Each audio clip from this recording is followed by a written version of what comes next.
We putting work, turning nothing into something. They feelings hurt, we turning nothing into something. Give a fuck if they don't like me, cause all this bread I count excites me. Turning nothing to something, nothing into something, turning nothing into something.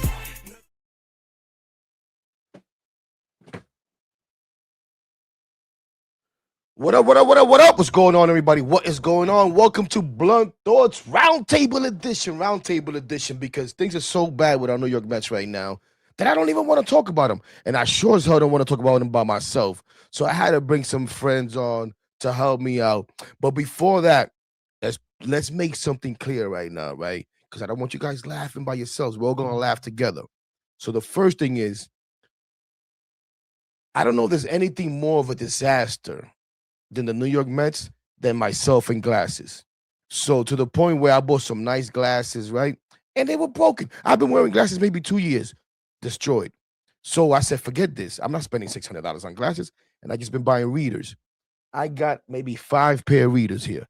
All destroyed. The last one's today. Well, we're not even going to talk about it. So yes, I have tape on these damn readers because I won't be able to freaking read the screen if I don't put them on. So laugh if you want, but it is what it is.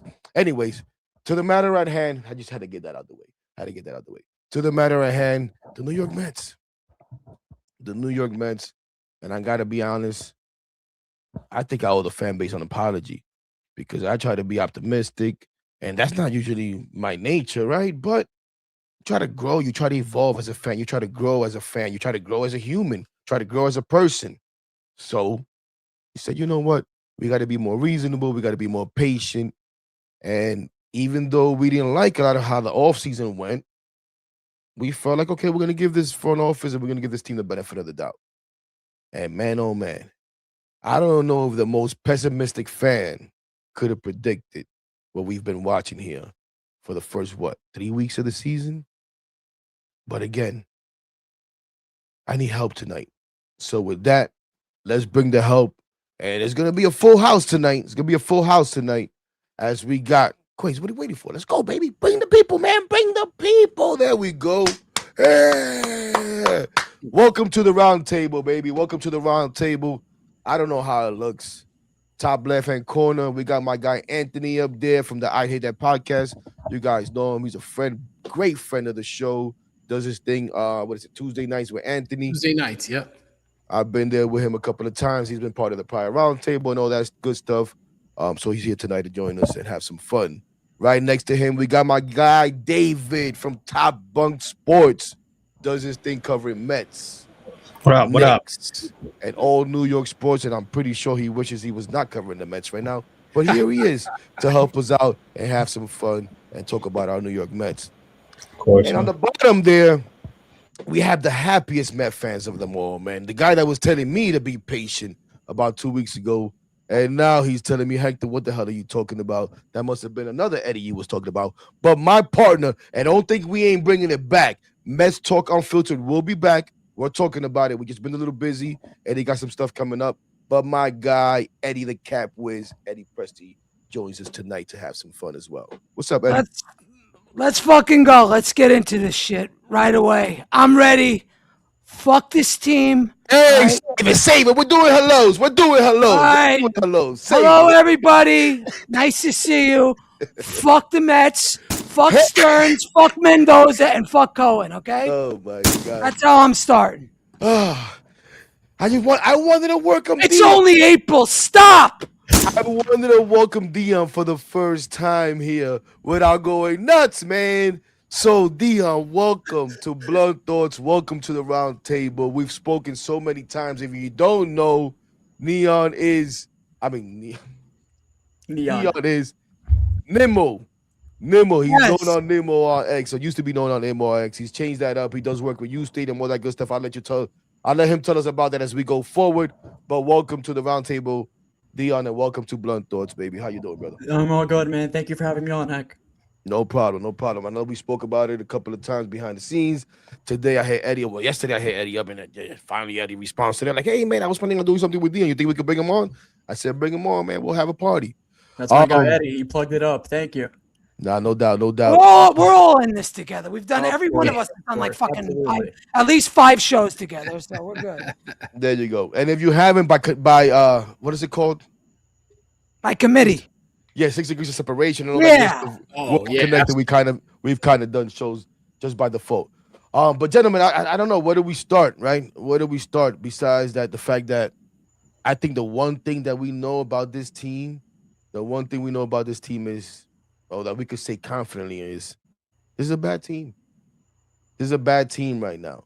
And yes, it's April 19th, and it sucks to even say that, to even think that. But that's what they've shown us.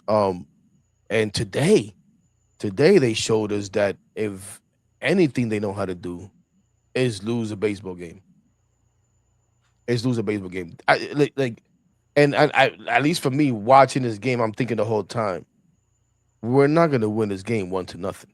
There's no way in hell we're gonna win this game 1-0. But then in the back of my mind, right, trying to be optimistic and thinking, you know what? Maybe this is the way that we need to break out of this slump, is by winning this game 1-0. And you get there to that 9th inning, and of course, we don't have the Edwin Diaz experience, but we're now looking like we're going to start having the Devin Williams experience, as he couldn't get the job done. Yeah. And listen, when Gary Cohen said Michael Conforto, you know what I was expecting? I was expecting the walk-off home run. Of course.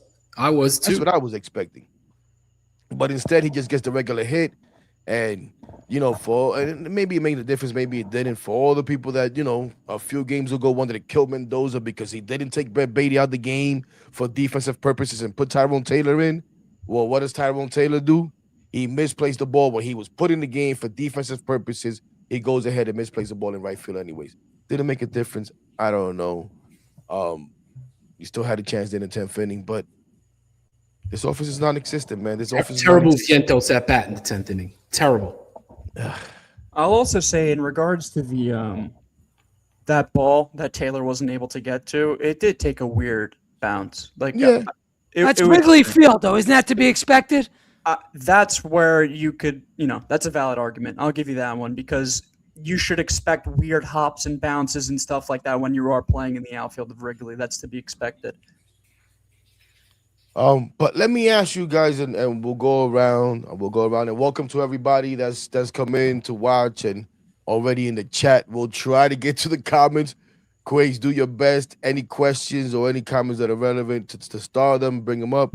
But holy cow, it's a lot of them, and I'm pretty sure the vibe is not good. But again, we'll try to get to you guys. But let me ask you guys, talk about vibes. Just overall, coming into this season and now what we've played out, like where I know we're frustrated. But where are we? As fans, as content creators, whatever you want to call yourself. But number one, we're fans. Where are you, Anthony? How are you feeling right now from what we've seen and with however you came into the season, whatever your expectations were? Is this right in line with what you expected? Are you surprised that? I don't know. This team sucks. This team fucking sucks. Answer this. How many other teams in the major leagues this year are going to lose 11 games in a row? Probably like 1 or 2. Maybe. These fuckers already did it. And they probably won't make the playoffs. Those 1 or 2, right? At least we wouldn't expect them to make the playoffs. No, like they've dug themselves. Didn't these guys, the Braves, start 0-7 last year and they fucking sucked the rest of the year? They never recovered from that. Right? Never. This team don't have the balls to recover. No. So they ain't coming back. Of course, I'll sit there and watch and fucking cheer and cry, all that shit. But in my heart, I know they ain't got the balls to come back. They'll just hold serve maybe the rest of the season. That's it. They ain't winning 10 or 11 in a row, right? Pitching ain't good enough to do that. So I think it's the offense. I think it's the offense more than even the pitching. To me, we're averaging under 2 runs a game in these 11 games. Under 2 runs. No. That is a fucking joke. Senga sucks. And we decided Peterson sucks. to get rid of the fucking one of the best power hitters in the game, one of the best on base players in the game, and Nimmo and Alonso, and we traded him for fucking who? A guy in Polanco who's hurt, and then who's the other guy we replaced him with? Simeon, who actually got a hit with runners in scoring position, but he didn't get the run in. He got the first base on an infield single. That's the replacement. Great job by David Stearns. Horrible fucking job, by the way. I'm gonna have to agree with Eddie here, because I do believe the pitching has been more than good enough where even if the offense was slightly above league average, they would have a ton more wins than they do right now. I totally believe that. Listen, Senga and Peterson, there's absolutely no excuse. David Peterson was an all-star last year. We forget that. He pitched so well in the first half of the year, and ever since then, the fall from grace has been astounding. I'm not sure what the idea is moving forward with Peterson. I like what we did today, having him come out of the bullpen. He pitched very well. It's really unfortunate Williams did what he did, but why did he take him out though? So why that's did he what take him out? I was going to raise the question, because he was really, he was pitching very well, and everyone did their job. The bullpen did their job today.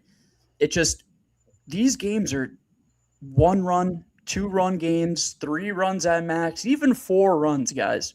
4 runs is not a lot. Like, if you look at the rest of these teams in Major League Baseball, you see 4 to 5 run comebacks very often. If you have a lineup that's capable, overcoming a total, the total amount of runs of 5 to 6 should not be that difficult. It really shouldn't. And Dion, it's when we go down 2 runs, to me the game's over. That's how bad this offense is. Dude, when they go up 1 run, I know the game is over, because that's going to be the 1 run they have for the entirety of the game. And the remainder of the game is strictly just going to be the other team trying to score. They tie the game. And as soon as they tie the game, it's done. The dream of winning is over. They roll over and they die every single time. And it's depressing, honestly. It really is, because they have no fight, no heart. And this goes to Mendoza, because I can't believe I'm saying this, but you got to motivate these guys. As insane as that is to say, these guys are millionaires. They make over $300 million, some of these players. The fact that we have to motivate major league players to begin with is a huge problem. They should not need motivation whatsoever. Their contract and the money that they're making should be the motivation. So Mendoza needs to do something about that. And this is where it all comes in, because you would think that the Mets and Mendoza would have had something figured out to get these guys going by now. And it just keeps getting worse and worse and worse. And they're losing in the same way every single game. It's horrible. Yeah, I mean, it comes to a situation where, I think Dion said it the best. I really can't put it on the pitching, and as much as I hear what you're saying, because they've kept this team in positions to win. The problem is they're treating everybody on this pitching staff, with the exception of Kodai Senga, like they're a bunch of 4 Jacob deGroms in that rotation, and that's the problem. Your pitching and your bullpen is doing exactly what they're doing on a game-to-game basis, but your offense is dead. And, as much as everybody wants to put it, the guys like a Marcus Semien or a Francisco Lindor, because he's been here the longest, I also need to hold Bo Bichette accountable. This is a guy that's a veteran in this game. He's been to the World Series. He hit a Game 7 World Series 3-run homer or a grand slam. I forgot which one it was in the very moment. But again, this guy, talk about against Ohtani. Exactly. Talk about pressure. He knows what pressure is all about. And right now, he's not living up to that contract, whether people want him to opt in or opt out or whatever. At the end of the day, that's $42 million that we're paying these guys, that we're paying him specifically. So let's 47 because at the end of the day, if like he I opts said, out, he gets that $5 million. At the end of the day, his name needs to be brought up just as everybody else. But every single person in that lineup needs to be held accountable, especially the main guys that are playing every day. Because, how about? Go ahead. Go ahead. You know what I've been mostly what I've been thinking about recently, because you guys are right. The pitching has been the problem right now. But I think it's the offense, but that's me. I mean, I'm sorry, the offense, right? And it was a little bit different last season because it's almost the same script, which is what adds a little bit to the frustration. Not a little bit, a lot to the frustration, right? Is that it feels like a carryover from last season. And I agree, because we can't hit with runners in scoring position. That was the whole point of the offseason, is to Right. get these fucking guys that can hit with runners in scoring position. I think we're worse than we were last I was year. going to say what I'm afraid of now. And I'm sorry I cut you off. No, you good. What I've been thinking about lately is because of the things that are going on and because we're frustrated and because we expect the worst as Met fans is, okay, last year the only difference was, because it's almost the same script. We were finding ways to win the games. And some people are skeptical, like we're not going to be able to keep this up. Griffin Canning, can he sustain this, so on and so forth. Well, we know what happened. Canning gets hurt. Peterson turns to shit. Holmes struggles a little bit, so on and so forth. So what I'm saying is, I am now expecting for the pitching to start to falter, right? And first yesterday with Brooks Raley, and the most inopportune time comes in, first pitch home run. Today, Devin Williams. And I don't care that he hasn't pitched. I don't give a damn. There's a certain time where I don't need you to screw up. I need you to step up, not step down. And that was today, and that was yesterday, Brooks Raley. That was today, Devin Williams, and they both stepped the hell down. Yeah. Now, one thing I was thinking that I think Dion brought it up, but I forget who brought it up. I was wondering myself, fuck, David Peterson this is one thing that bothers me about Mendoza forever. David Peterson is a starter. Go with this guy as long as you can. Why take him out? 100%. Why take him out? Whenever this dude has a lead, Mendy, you my guy, Mendy. Doesn't mean that I'm going to excuse everything. But whenever he has a lead, he runs through all his high leverage guys as quick as possible. Bang, bang, bang, bang, bang, bang, bang, bang, bang. Now we're in the 10th inning, and Craig Kimbrell got to close the game. Or Craig Kimbrell has to come in the game to try to save it for us. Because you got nobody left. And God forbid we go past that. To be fair. And then if there was a game tomorrow, and I'll let you go right now, Eddie, then they'll all be unavailable. And you're 100% right. But look, we are so bad right now that we are expecting the Mets to play perfect with a one-run lead. That is nothing for error. There's no margin for error. There's no margin. And it's not like we have prime DeGrom anymore. Okay? It's not like we have prime Diaz anymore, where Diaz will come out and give you 2 innings and be unhittable. We don't have that anymore. We are not as good as we were at that back end of the bullpen. So I understand why Mendoza went to his prime guys, because that's the best he has. But if you don't score and give these guys help, they're going to fucking lose 1-0 or 2. Excuse me. They're going to lose 2-1, 3-1, 4-1, whatever. You can't expect every guy to be perfect. And that's why, to me, everybody wants to get on Mendoza. This starts with and ends with David Stearns. He brought these guys in here, and they have been failures. Failures with a capital fucking F. Let me ask you guys a question. What did you think about how they handled the whole Tobias Myers opening, or whatever the hell they want to call it was today, right? I think you could have gone a little bit. And making his announcement at 10 o'clock last night. Well, it was stupid. At 2 p.m. last night. Like, really? It was stupid for number one, because, for a guy to find out at 10 o'clock and everybody else finding out at 10 o'clock that he's going to start, it makes no sense. But, if you're going to have him start, and he has obviously started his career, you put him out there. Let him go more than 3 innings. Just let him get comfortable. You know what I'm saying? And then if you know that David Peterson is going to come in, if David Peterson's coming in, there's no reason I see Barazabon in this game. I'm going to be honest with you. He's been one of your best relievers, and you've already used half your bullpen. There's no reason for me to see Huascar Barazabon in this game. There's no reason. That's a great point. If you're going to use a guy that can give you multiple innings in the pen, David Peterson should have at least gone 3 or 4 innings after Tobias Myers came in. If you were going to use him at least 4 to 5, 6, 7, and 8 should have gone to David Peterson.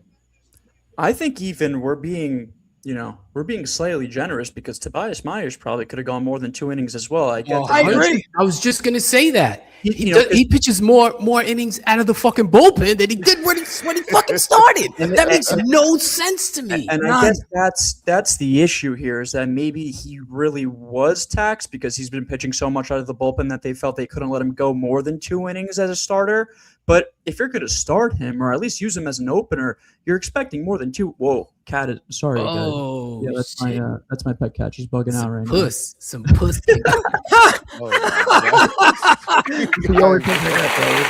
Damn, heck, I didn't know you ran that kind of show, man. Damn. Dude, that's the main issue. Like Eddie said, this team has to be damn near perfect to get a simple win. And why are you trying to win these games by 1 or 2 runs? You can't do that. It's not sustainable. I don't care how good of a rotation you have. You're not going to be putting up zeros through your through 3 turns of your rotation being consistent. Like the Mets pitching right now has been more than good enough where, like I said before, a damn near league average offensive effort would have them closer to 500. Yeah. Or maybe even slightly above 500. Now they're digging themselves in a grave for the division.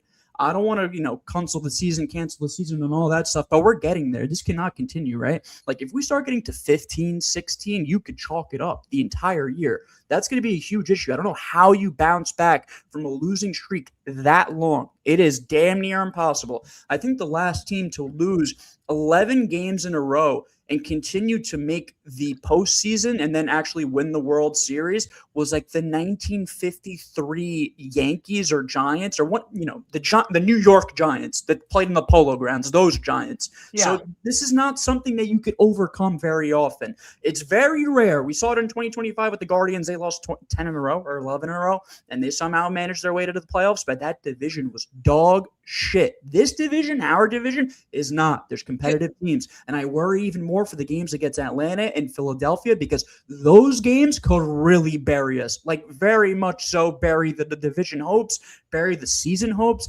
bury even a wild card hope, and that's embarrassing because we almost made the playoffs last year. I mean, we lost out on the last day of the season getting shut out by the Miami Marlins. Like we forget about that. The offense was horrible last year as well with some of the guys that a lot of fans are clamoring we should have re-signed. So Can I ask all you guys a question? Right now, right this second. Gun to your head. Uh-oh. Are they going to make the playoffs, yes or no? Right now, I am absolutely no. Just simple yes or no. Yes, and I know how batshit insane that sounds. I think, there's no way they keep playing this freaking bad. I think it's an anomaly, guys. This offense cannot continue to just put up 1 run, 2 runs, 3 runs is like glorious. It's like the Mets scored 3 runs. It's like hang up the banner because our offense has been that bad. I think Soto has had a truly him being out of the lineup has had a horrific outcome for everyone else. Like, everyone's pressing, but that's on the manager to get these guys in check. So, what was that coach's name? I'm sorry. What was the coach's name? The football coach's name? Playoffs? Yeah. Jim Mora. Jim Mora. That's Lisa Jim Mora voice right there. Yeah. Playoffs was Iverson. Iverson was the playoff. No, Iverson was practice. Practice. Yeah. Remember Jim Mora when they asked him about yes. you guys can make the playoffs? He said, playoffs? Yeah. It's perfect. Playoffs. We can't even win a fucking game. Playoffs. Game. They're not making shit. They ain't making shit. We are right now. So are you so Nemo says yes. Dave and heck, where are you at? I say no. They ain't making shit. Hell no. Yeah, I don't blame you for thinking that. I don't. I refuse to believe they're going to be this freaking bad the rest of the year. That's Dion, can I ask you a question, D? Tell me. Ask me. How old are you? I'm 24. Oh. You stupid. You stupid. I'm young and dumb, and I have hope, bro. That's Oh my gosh. Almost by 40 years, man. 40 years more of pain. You know what concerns me about it though, and because I want to be right there with Dion, right? and it's too early. But right now, I can't tell you that I believe that Mm-hmm. they're going to make the playoffs. They haven't shown me anything to believe that, right? That's the thing. They haven't shown us literally nothing for us to make that assumption. I'm just, And on hot top of that, right, guys, let's be honest. Not because we want to harp on the guys that and the players that are no longer here, but this, what's going? Maybe this is it. Maybe what's happening now, but something needs to happen to bring this team together, right? What? Maybe besides pride. And if they really want to win, just as prideful athletes, and that's what I play for. But these guys aren't Mets. There's a group of mercenaries that we put together right now. We don't even know what this team looks like. There's no chemistry. There's no cohesion. There's nothing. Entity, there's this needs a nothing. gimmick very badly. We need a grimace or something like right about now, like in the next couple of games. We need a grimace. You know what the crazy part is? Gimmick. I was That going to ain't say. coming. And people been trying to create a gimmick with this. I don't know about wrestling. I don't know about WWE. Tom, maybe you can clue us in with this fucking dude that is cursed. I'm taking the curse. Like, what the hell is this garbage? Yeah. He's a wrestler that he basically tries to wipe all the curse. Like he takes away and puts curses on the bad people. He takes curses away from the good people. So they're basically saying they need to have him take the curse away from the Mets. But it's like we're playing so bad. We're technically the bad people because we suck. There's no. Do you guys think that the Mets are cursed? I'm starting to believe that. I swear to God, the older I get and the more this shit goes on, I feel like I'm watching the Jets. Like, you know why? think about how many different people we've brought in over the last 10 years, and nothing's worked. Dude, guys, I've always hated the idea of being cursed. Shout out to all my personal friends that I see in the chat. Shout out to you, Erwin, all these fucking trolls, Felix. I see you guys. All Yankee fans. Kweisi, what the hell are you doing? I can't see that shit. Did you create one or is that the one? Oh, good one. That is a good one. Unless everybody's as blind as I am. On the screen there is an opportunity to get involved. So we ask you, the fans, everybody in the chat, are the Mets cursed? We'll have it up here for a little while until our producer, shout out to our producer Kweisi, who just thought about this, and until he feels like ending it sometime before the show, and we'll see how it goes. But I've always dismissed the idea of the Mets being cursed. It's the jerseys, it's the colors. The Mets and the Knicks got to change the colors. Yo, I'm not gonna lie, man. Lately, I'm like, are we cursed? Like, really? Or did we really just overrate? Did we overrate Bo Bichette? You guys have brought him up a couple of times. Let me ask you that. I'm actually, go ahead. You were gonna say something, and then we'll. But Hector, you know what? The only reason I do think that they are somewhat cursed is because Steve Cohen has done damn near everything he possibly can to try and put together a good product on the field. You could try and tell me otherwise. The amount of money that this guy has spent into not only the farm system, our training grounds, our system in the Dominican Republic. Like, if you guys just saw, they built a completely new area over there for our prospects to train in the DR. They have put so much time, money, and effort into making this a first-class organization in every other aspect besides the team on the field. And that goes back to one man, the person that is putting this team together. David Stearns. David Stearns. Man from Milwaukee, yes. Because, and let's be honest, we had to change the whole team up. God forbid Pete Alonso came back. God forbid Brandon Nimmo came back and was the DH at $20 million, which is nothing, by the way, making less than Jorge Polanco. Yeah. But God forbid they came back because they were just so bad. Because, run prevention, right? It was all about run prevention. What is so great about this team defensively? I'm sorry, because I don't see it. And we're supposed to be better offensively. The bottom line was scoring with runners in scoring position. Where the fuck is that? It's nowhere. So that's why, if I was Cohen, right this second, I would call up David Stearns and say, you're fired. You're out. You are out. That's it. This has gone on for how long? What's the record since last June? Like 42-69 or 42-70? That's fucking disgusting. I'm being serious. For the amount terrible, and you're making $10 million a year. $10 million. For the amount of money that we're spending on this roster, the output that we get from it is disgraceful. The Oakland Athletics are spending a quarter of our payroll, and I take their lineup over ours 10 times out of 10. Yes. Really.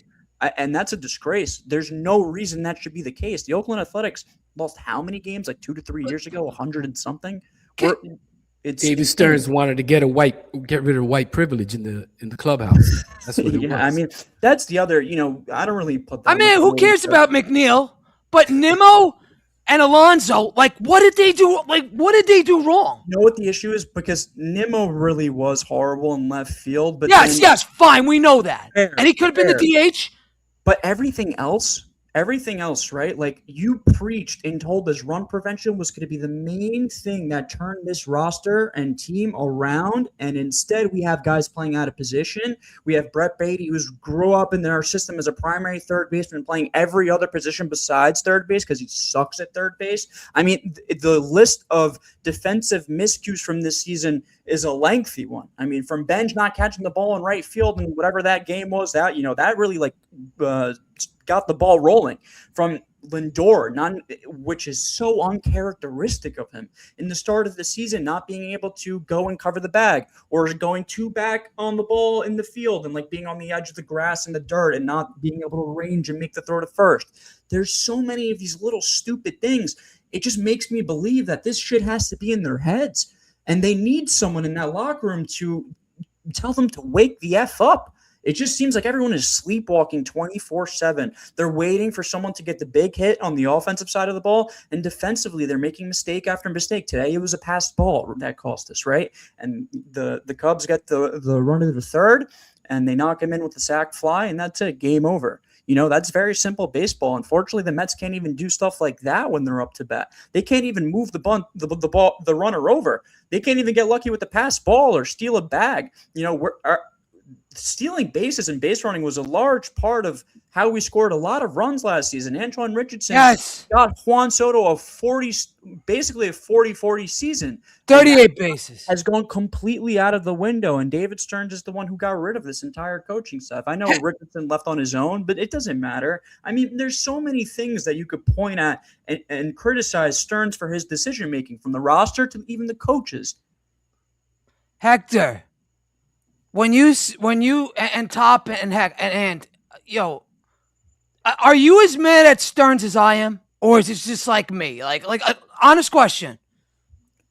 I am. Guys, I'm more of a. Before you guys go, Let him go. I'm firstly always players first. Always, I blame the players first. Yes, I agree with that.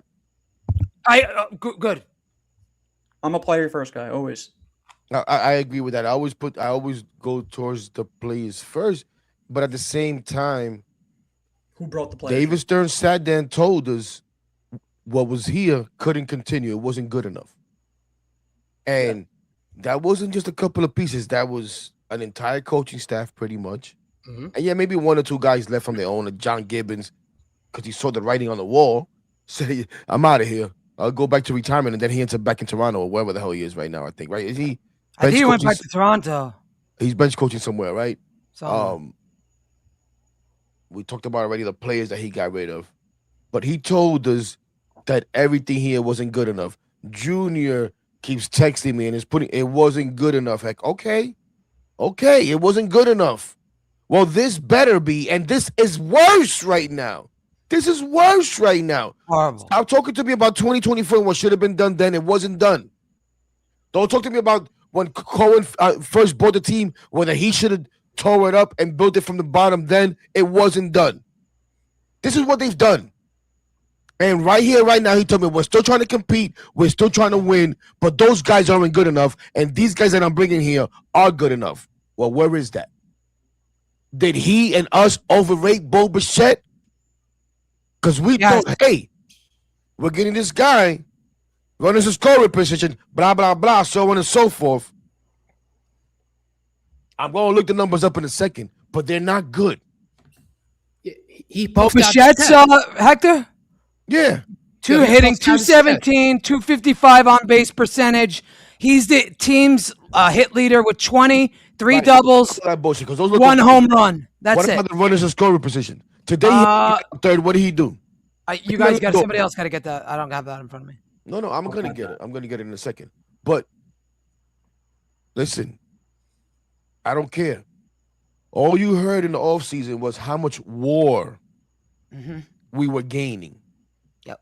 With these new players over the guys we were letting go. It's 220. He's batting 217 with 20 hits, a homer, 9 RBIs in 22 games this year. No, but what's the runners in scoring position? Because that was Hector's point. wait. Like, What it's the whole point of this shit.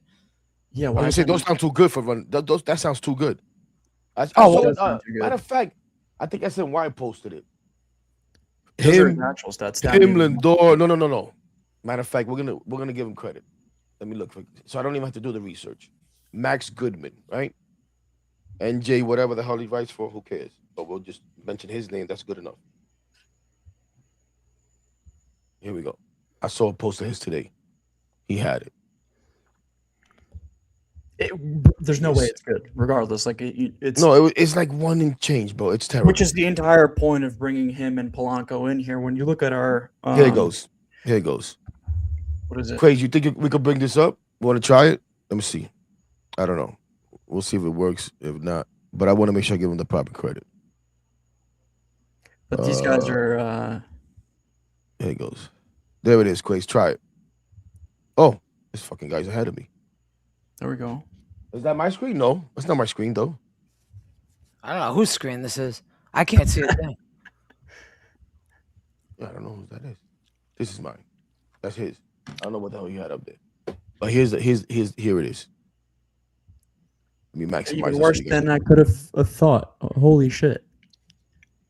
With runners in scoring position so far this season, Carson Bench 0 for 18. Wow. Bo Bichette 4 for 23, 174 batting average, 6 RBI. Francisco Lindor 1 for 11, 091, 1 RBI. And these guys are batting 1, 2, 3 for us for like the past 3 games. Yep. Yo, I mean, is this the Soto effect? Swing.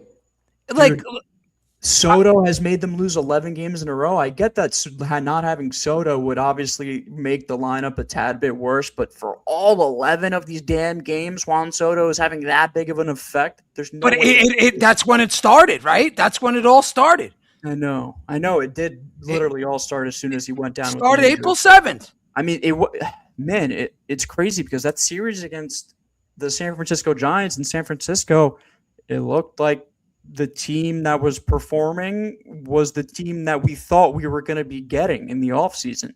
Even the opening day series against the Pirates, the grinding of at-bats, the working hard against really good pitchers, fouling everything off, keeping your swings in the zone, just very simple, rudimentary baseball stuff that they were doing so well gets thrown completely out of the window when Juan Soto is gone. That can't be. One player is having that much of an effect on the rest of the lineup?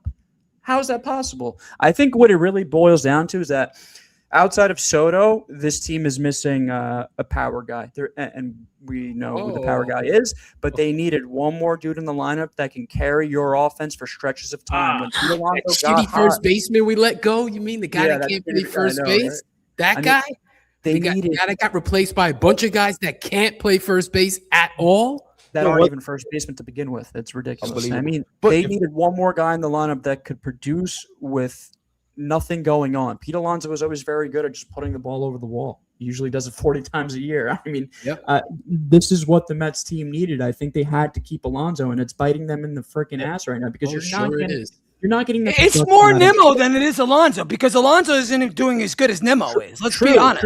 True. I mean, they could have kept Nimmo and had him in the DH spot. I just think, man, like they needed the power option there. There needed to be someone else that could carry this offense through stretches of time when the team is struggling and Soto's down or Soto is hurt, because Lindor is clearly not that guy, especially in April. We know that Lindor can, and he has shown us for periods of time he could also carry a team, but he's not doing it right now. And last year in the beginning of the year, it was Pete Alonso who offensively was putting this team to work. He was a huge part of why they had success in the first half. He was also a big part of why they fell off in the second half. One silly throw to Kodai Senga basically derailed the entire season. So, that's the flip side of it. But you could have kept one of them and had them at DH. Let's be perfectly honest. I totally agree, Eddie. They needed to keep one of them. There was no excuse not to. And that Semien for Nimmo trade is fucking god awful right now. It truly is. They should have got Seager. They should have got Seager if you're going to spend that money. Find a good defensive second baseman to play second. That would have been better than Jeff McNeil very easily. They did not need to trade Brandon Nimmo, who is aging and has the bigger contract, to bring in Semien, who also has a decently big contract, who eventually you're going to need to cut if he keeps continuing to play this shitty. So I don't know what the point of that trade really was. I would have much rather taken my chance with Nimmo being the DH at least, and they've completely botched this. Because of how Nimmo's going to age in year 4 or 5 left of that contract. That was the point of that trade. Yeah. And because we had to give Carson Bench a chance. Let me ask you guys a question. Are you guys worried about Carson Bench? Because Yes. Definitely. Starting to. 100%. Let me hear it. And not so much worried, but thinking, okay, maybe do we need to send this kid down? But who are we gonna bring up here? No. I mean, at the same time, listen. And that's what about Melendez, and that's my point. He's our best guy right now. And how about MJ Melendez being the only one showing any emotion today after the game and actually staying there in the top step of the dugout with his head it's so over bad. the The guy got called up from AAA 4 days ago, and he's our best qualified hitter. That's should not. And he looked more hurt than anybody. Yeah, man. Boricuas be crying for anything, man. They're emotional, man. They be crying. Shit. Unbelievable. But let me ask you guys, because yes, we could have used another power bat and we could have brought Pete back and blah blah blah blah blah. And yes, I agree with Dion that I don't want to hear that because Juan Soto's out, we're on an 11-game losing streak. Shit, we won the first 3 games when he first was out. Yes. Right? So what happened? All of a sudden, then Lindor, yes, you want to tell me, but why, Lindor? Why? You put too much pressure on yourself to try to be that hero that I asked you not to be? Yeah. Why do you stop having good at bats? For 8 RBIs. He was having good at bats, right? We changed the hitting coaches. I think 90% of this fan base was done with our hitting coaches and our hitting philosophy from that. Every one of us was. We've changed all of that, right? But clearly we haven't, because it's the same, Hector. Well, exactly. Yeah, we're still seeing the same thing. It's the same thing. So which makes me believe it's not the coaches. This has nothing to do with the coaches. But this is a brand new team. We also brought in different. This is. I'm glad I'm asking this question and you're answering the way that you are, because this is where I said, you know what? Maybe we are cursed. Yeah. Maybe we are cursed. We brought in new hitting coaches. They've talked about the new philosophy that they're using, right? And I liked it when I saw the interviews with Jeff Arbor in the beginning of the season, with Troy Snick. I liked what they were saying, right? We brought in these new players with this good reputation, and nothing is showing out to be good right now. The players' reputation is not showing right now because they all stink. They're not getting the job done. Well, Polanco can't even get on the field. And the philosophy is not showing out. So this is what I thought. Either we're cursed, or maybe, what's the saying? It's hard to break old habits. So maybe when the pressure gets tight, when the moment gets big, these guys fall back on old habits, and they're losing everything. So maybe it's gonna take some. Hold on, Eddie. Maybe it's gonna take some time for the new philosophy, to really show out. I don't know, because if it's not that, then what else is it? You know what I'm saying? What else is it? It's a brand new team. That's my point. But it's still. Are you listening to me? Yeah, I am listening. But that's like the whole point of this. Well, you bring in all these guys, and it's the same fucking result. And you're right. I swear to God, I think this team is starting to be cursed. I mean, look at over the last 10 years what we've been doing. How many different guys have come through the door? How many people have been a manager? How many guys have been in the front office? And it's the same fucking result. And they're trying to win, man. That wasn't the case with the Wilpons. Cohen is No, they are trying, and they're spending. And they're spending more than we ever could have imagined, and they're just doing it wrong, I guess, or they're allocating the money in the wrong players. It's a conversation that Cohen needs to have with Stearns. You know, the notion with Stearns in the beginning was, you need to get yourself a competent GM because you don't know what you're doing. You need to get yourself help. He does that, and this guy is basically it's like an up and down with him. It's like a hit or miss with him. He starts off good, getting players that kind of make sense, but then he goes off and starts getting veterans that you really don't need, and it's kind of like it's up and down. It's up and down with him. So if this falls off the rails completely to where we don't make the playoffs, David Stearns needs to have a conversation. I mean, Steve Cohen needs to have a conversation with David Stearns. Listen, did we overrate David Stearns? Say it again. Did we overrate David Stearns? I mean, not me, because I never really wanted the guy. Overvalue him? Did we overrate David Stearns? 100%. This fan base 100% overrated. We were David told Stearns. this guy was going to be the Harvard wonder kid who was going to come here. He's a fan of the Mets, and he's going to save us and bring us to glory. And thus far, it has been the exact opposite.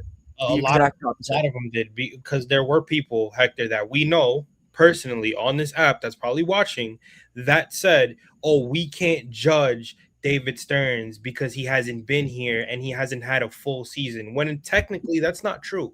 I can judge him. You want to know why? Because yes, he's been one of the main reasons why the Milwaukee Brewers got to the playoffs. They have no goal to show for it. They don't. If you're somebody, for example, I don't like to bring them up, but I'll put the Yankee fans, for example, this generation of Yankee fans.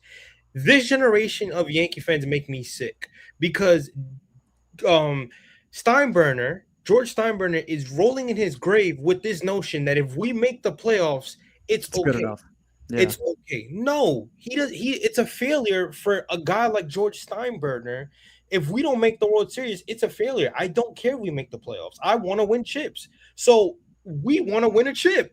So if we're bringing in a guy that's like, yeah, he's been to the playoffs and he's gotten a small market team to the playoffs every year, that's cool. He has no ring to show for it. So I have to judge him until he knocks that phase down in his career. So everybody that was like, oh, we gotta give him a chance. We gave him a chance, but you can still judge him from his past. How about the fact that the Brewers just are amazing? They're like they've been one of. All right, but forget the Brewers. They play in a shitty division. Exactly, Ant. Exactly, Ant. They have the Cubs. That's it. Since Playing a shitty division. The Cubs are their only threat. That's it. The Cubs. Okay, that's fair. That's fair. Stearns has left. They've been good guys. Like they still been good without him. It's not like they got bad when he left, right? He left. They're a small market team, and this guy is building a big market product, and he's never proved he could do it. Okay. But for 1 second, he left, right? Craig Counsell left, and everybody thought, "Oh my gosh, the Brewers. That's it. What are they gonna do now?" And they've continued. You want to tell me it's because they're in a weak division? Never won a chip though. But they're still in it every single year with. Doesn't matter. They never won. I mean, listen, guys, that's just ring culture, though. I mean, but that isn't that the whole bottom line? I laugh about that because I say this all the time when people talk to me about sustained success. Oh, Hector, I don't just want one ring. I want sustained success. Some people, like Top just a little while ago on X, this app, and shout out. Pause. We'll take a brief break right here to shout out the people in the chat. That's why I put the scroll there that my producer took down. Shout out everybody in the chat. You know why? Because we're small time. I'm the biggest small time, and I've said it before. I'm the most bootleg content creator you're going to find, but I am going to be one of the realest content creators you're going to find, right? But right now, there's a stream on X by a very popular WFAN host, and we are right there. We're not, he still got more than us, but we're right there with him combined. So shout out to you guys. We appreciate everybody that's choosing us over them. And then personally, myself and Eddie are outdrawing that person's producer who's also streaming the show, and that I get a kick out of. Hell fucking yeah. So shout out to you, everybody in the chat. But guess what? What I always say, don't come by yourself. Retweet. Bring somebody now. You crack me up, bro. That's retweet. And let's keep it going, baby. Let's keep it going. What the hell were we? Now for talking shit, I lost my train of thought. We were going in on the Brewers, and like Ant brought up the best thing. They're playing a shit division, which I totally agree with him on. Right. And listen, I mean, what else is there to talk about? Like David Stearns, to me, is the reason why we're here. Everybody talks shit about Billy Epler. Billy Epler had a clean slate, right? He had that 2022 offseason, and let's be honest, he did better in that one offseason than Stearns did in 3 seasons here. I'm sorry. That's a good I think Billy Epler did better The only thing Billy Epler blew was the trading deadline in 2022 and not getting JD Martinez. 23. That's the only thing he blew. He drafted well. That's my take. Listen, you could fucking say I'm crazy. I don't give a shit. No, I think that's a good take. I genuinely do agree with that, because the turnaround from the team that we had the year before they won 101 games and, you know, eventually lost to the Brewers, lost to the division, lost to the Padres in the wild card. He turned that roster around drastically. Of course, he spent a shit ton of money to do so, but it's not like Stearns isn't spending a shit ton of money to put this product on the field. So, I mean, all things equal, yeah, that offseason as of right now for sure was better. I mean, that team won 100 games, guys. The Mets don't run into 100 wins that often, and they did. You could shit on them for what happened in the postseason. They deserved it. The ending of that year was traumatizing, to say the least. You know, it really makes you question why you even root for this team and stuff that we saw during that year. It was brutal. Like, you know, if you watched every game of that season, you're still a Mets fan, and you're still watching these games, I mean, you're a real one, because I know plenty of people that just simply wouldn't stand for some of the shit that we've seen over the past 5 years. Baseball is it's a heartbreaking sport sometimes, because you want to get so attached to the team that you love, and when they give you nothing consistently, it is so fucking disappointing. And this year is even more disappointing because of the expectations that we put on this team before the season started. And I give a lot of shit to the media and even myself, because I was one of these dudes peddling the narrative around that this lineup is going to be contact-oriented. I'm going to appreciate and love watching this lineup 10 times more than the lineup we did last year. And I thought that through 3 games, they looked like one of the best contact-oriented lineups we have seen a Mets team have in a really long time. And it's been freaking nowhere to be found throughout this entire losing streak. There's no consistency in the at-bats. They're swinging at everything outside of the zone. You know, how many times have you guys seen a 1-2-3 strikeout? It is literally 3 pitches down the dick, the middle of the zone, and these guys are just standing even worse than that to me. Sometimes it is the first pitch swinging, boom, you know, pop up, ground out. Like, they did first pitch swinging on 3 at bats in a row. It was literally 3 pitches in the 9th inning, 4 pitches. Oh my god, 3. And who was that? And who was that? What you said? I can't remember who it was against, but it was 4 pitches in the 9th inning. Yes, it was. Because one guy got a hit, right? Yes. And then we had 3 guys come up back to back. I think it was Beatty started. Lindor. Yeah. Was this the Dodgers series? I think so. No, it was at home. No. I think it was. Was it Oakland? Oakland, no. Sacramento, Las Vegas, whatever the fuck they are. It was this week. Yeah, I thought it was the Dodgers. I think it was the first game series. It was like they did it at home too, for sure. Anyway, though, that's the point being is that that should not be the case. Where did this identity and philosophy that David Stearns has instilled into that's what I'm saying. Where did that go? Maybe it's going to take a little bit of time for the new philosophy to take hold. Is what I'm trying to say. Maybe it's going to take a little bit of time. In late, early, heck. It is. It is, man. Let's see what Top and Ann have to say about this. They haven't spoke. How about this? You said identity. They bullshitted about they wanted to be the Dodgers. We're going to be the Dodgers East. We're going to do this. Bullshit. Then all of a sudden they wanted to be the Toronto Blue Jays. So they went and got all these guys that barely strike out. They make contact, run into the scorpion. When are they going to fucking forge their own identity? When is everybody else going to be like, yo, we want to be like the Mets? Huh? We were supposed to be the Dodgers of the East. Dodgers of the East? Well, I mean, we're not even the fucking Marlins. We want to be the fucking Mets. Be the best version of the New York Mets. Yeah. Like Ann said, let people try to copy off of you. Be the best version of the New York Mets. I don't have a problem with taking from everybody that you see doing good, right? That's what you're supposed to do. Mm-hmm. But also, you're supposed to create things that people want to take from you, and we don't see that. I'm with Anthony 100%. When are they going to build their own identity? When are we going to see the best version of the New York Mets trying to be what somebody else is trying to be? Oh, we're going to be this. We're going to be that. No, stop chasing.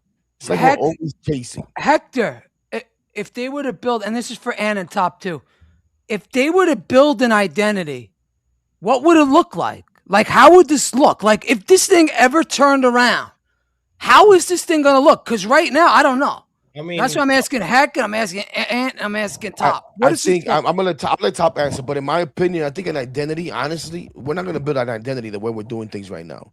Bringing in players on 1 and 2 year deals with or 3 year deals with an opt-out. That's not how you build an identity. You build an identity by having guys come up through your system that want to be Mets, that live to be Mets, that want to win as Mets, because that's what they're known. I know it sounds corny, but that's how you build an identity. 100%. Right now, we have no identity, and like I said before, I don't see how we can build that identity because we have a bunch of mercenaries. Even right now, maybe you need somebody to step up in that clubhouse, but who's it going to be? Don't give me Lindor. We're past that already. Hey, and those new guys are still trying to find their footing and probably like, do I say something? Do I say something? But they came in with all this reputation, right, about being leaders. yes. Well, this is where we need to see it. But go ahead, Top. Oh no, I was gonna say they preached their identity already. That's the problem. They told the fan base our identity was gonna be run prevention. Our identity was gonna be a contact team. The problem is they haven't done that. Now, can they fix that? 100%. I don't believe in none of this. Oh, it's getting late early. You still have about 4 months to 5 months of baseball, 4 months of baseball left. Anything can happen. However, you want to start making your changes. Number one, stop playing Brett Beatty at right field. Number two, stop.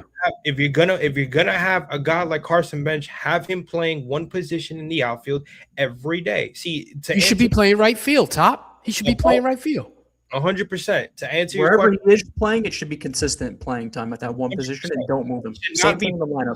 Be taken out so Tommy Pham could be pitch hitting for him at the end of the game. That's unacceptable. Tommy Pham should not even be on this team. Great guy, clubhouse leader. He's respected in the clubhouse. I get it. I respect him as a player. He's probably a good guy in person. Should not be on this team. Telling you right now, MJ Melendez right now has shown more than Tommy Pham. That's just 100% fact. Well, the fact that we even signed Tommy Pham told you how much of a fraud this roster was and all this depth that we supposedly have. No depth. We have no depth. We had all this depth. People were talking about what are we gonna do with Pache? What are we gonna do with MJ Melendez? What are we gonna do with this guy? And as soon as freaking Talkman gets hurt, what do? We sign Tommy Pham. Tommy Pham. Soto gets hurt, and we don't bring up Melendez. We don't bring up Pache. Shit, we don't even bring up Where the fuck is crazy Morabito, who's killing it supposedly in the minors. I haven't paid attention. We bring up Tommy Pham. And what does this fan base expect? Oh, yeah, let's bring Tommy Pham so he can smack somebody in the club. Yeah, like that matters. Listen, it gets to a point where, again, like I said, you got to stop putting – you already did your dirt. You already did your dirt by putting a lot of guys out of position. Brett Beatty should not be playing right field. If you're going to have him play – have him switch between first base right now with Mark, because it seems like he plays a better first base than he does the outfield. Same with Mark Vientos. But I'm gonna be honest with you, those guys should have been gone, or at least one of them should have been here as a DH. If you know Brandon Nimmo wasn't gonna be in the picture. It's the same. It's again, I gotta give Bo Bichette a little bit of credit. Offensively, he's not doing anything, but he's been playing a fine third base. I gotta give him his flowers. I know everybody does it up a little bit. And listen, he hit the ball real hard today, right? You just reminded me. Now, shout out to Bo Bichette, man. Credit to Bo Bichette, because I had somebody tell me, that's in the know, that's in the ballpark early when they're at home. And he was like, yo, this dude is here early by himself with whoever it is that's working with him every day on his defense. Yeah. And, yeah, man, it's gotten better. It's showing it's gotten better. Beautiful play today, that double play where they got But we need you to drive in some damn runs. What was it? He threw to first and then from first back to third or whatever. Let's be honest. When we talked about run prevention and Top, that's a great point. That's supposed to be our identity, right? Mm-hmm. But shout out to Jay. Everybody knows J Mac Customs, who posted a couple of days. It's more like fun prevention than run prevention because we're not having fun. He preached it all last year after that final game against the Marlins. He said it in the press. We didn't bring in Bo Bichette for run prevention. No. But we bring in Bo Bichette for run production, right? Runners in scoring position. That's why he was brought in here. I need some run production. Simeon was a run prevention acquired. That's the mind-boggling thing of them all. Now, here's another thing, too. Whether people like it or not, we talk about how we have a lot of guys in our farm system that still need development and need time. Maybe if you would have not went and got your veteran guy like a Marcus Semien, Ronnie Mauricio could be seeing a lot of playing time right now and could be helping out. While you still have, I agree. that could be seeing a lot of playing time, whether you like them or not. But how are these kids going to be able to get that opportunity when you got a veteran like Marcus Semien, who, again, I appreciate him because of what he brings, but at the end of the day, that's not what you need right now. Do you guys think a move is in store? Like, is there anything that maybe we could go after, or is it just way too early to even talk about that? No, I think it's Because, we really needed help on offense really bad. So that's why I'm asking. I think Eddie, the fact we're even saying this is a joke because these off seasons are mind-boggling because they spend the money and they do enough, like just enough for the team to be okay, but they never go over the top. They needed to go over the top this offseason. They needed to add one more power bat. You lose Alonso, you've got to find a way to at least get some type of production similar to that. I don't care if it's Eugenio Suarez. I don't care if it was giving Kyle Schwarber. Kyle Schwarber. Like, you had to have done it. Top, what were you saying? They didn't do enough. Dion, not to cut you off, but he was going to get that power bat. He struck out on Kyle Tucker. Yeah, fair. Whether people why like it do I or need not. to open my eyes for? I'm sorry. Why do I open my eyes to what?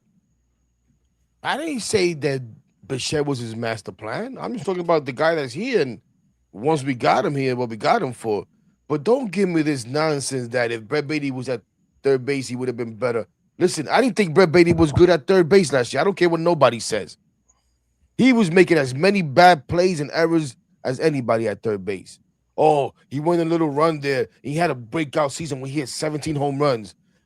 It was one good half of the as year. Mark Viento's bad season.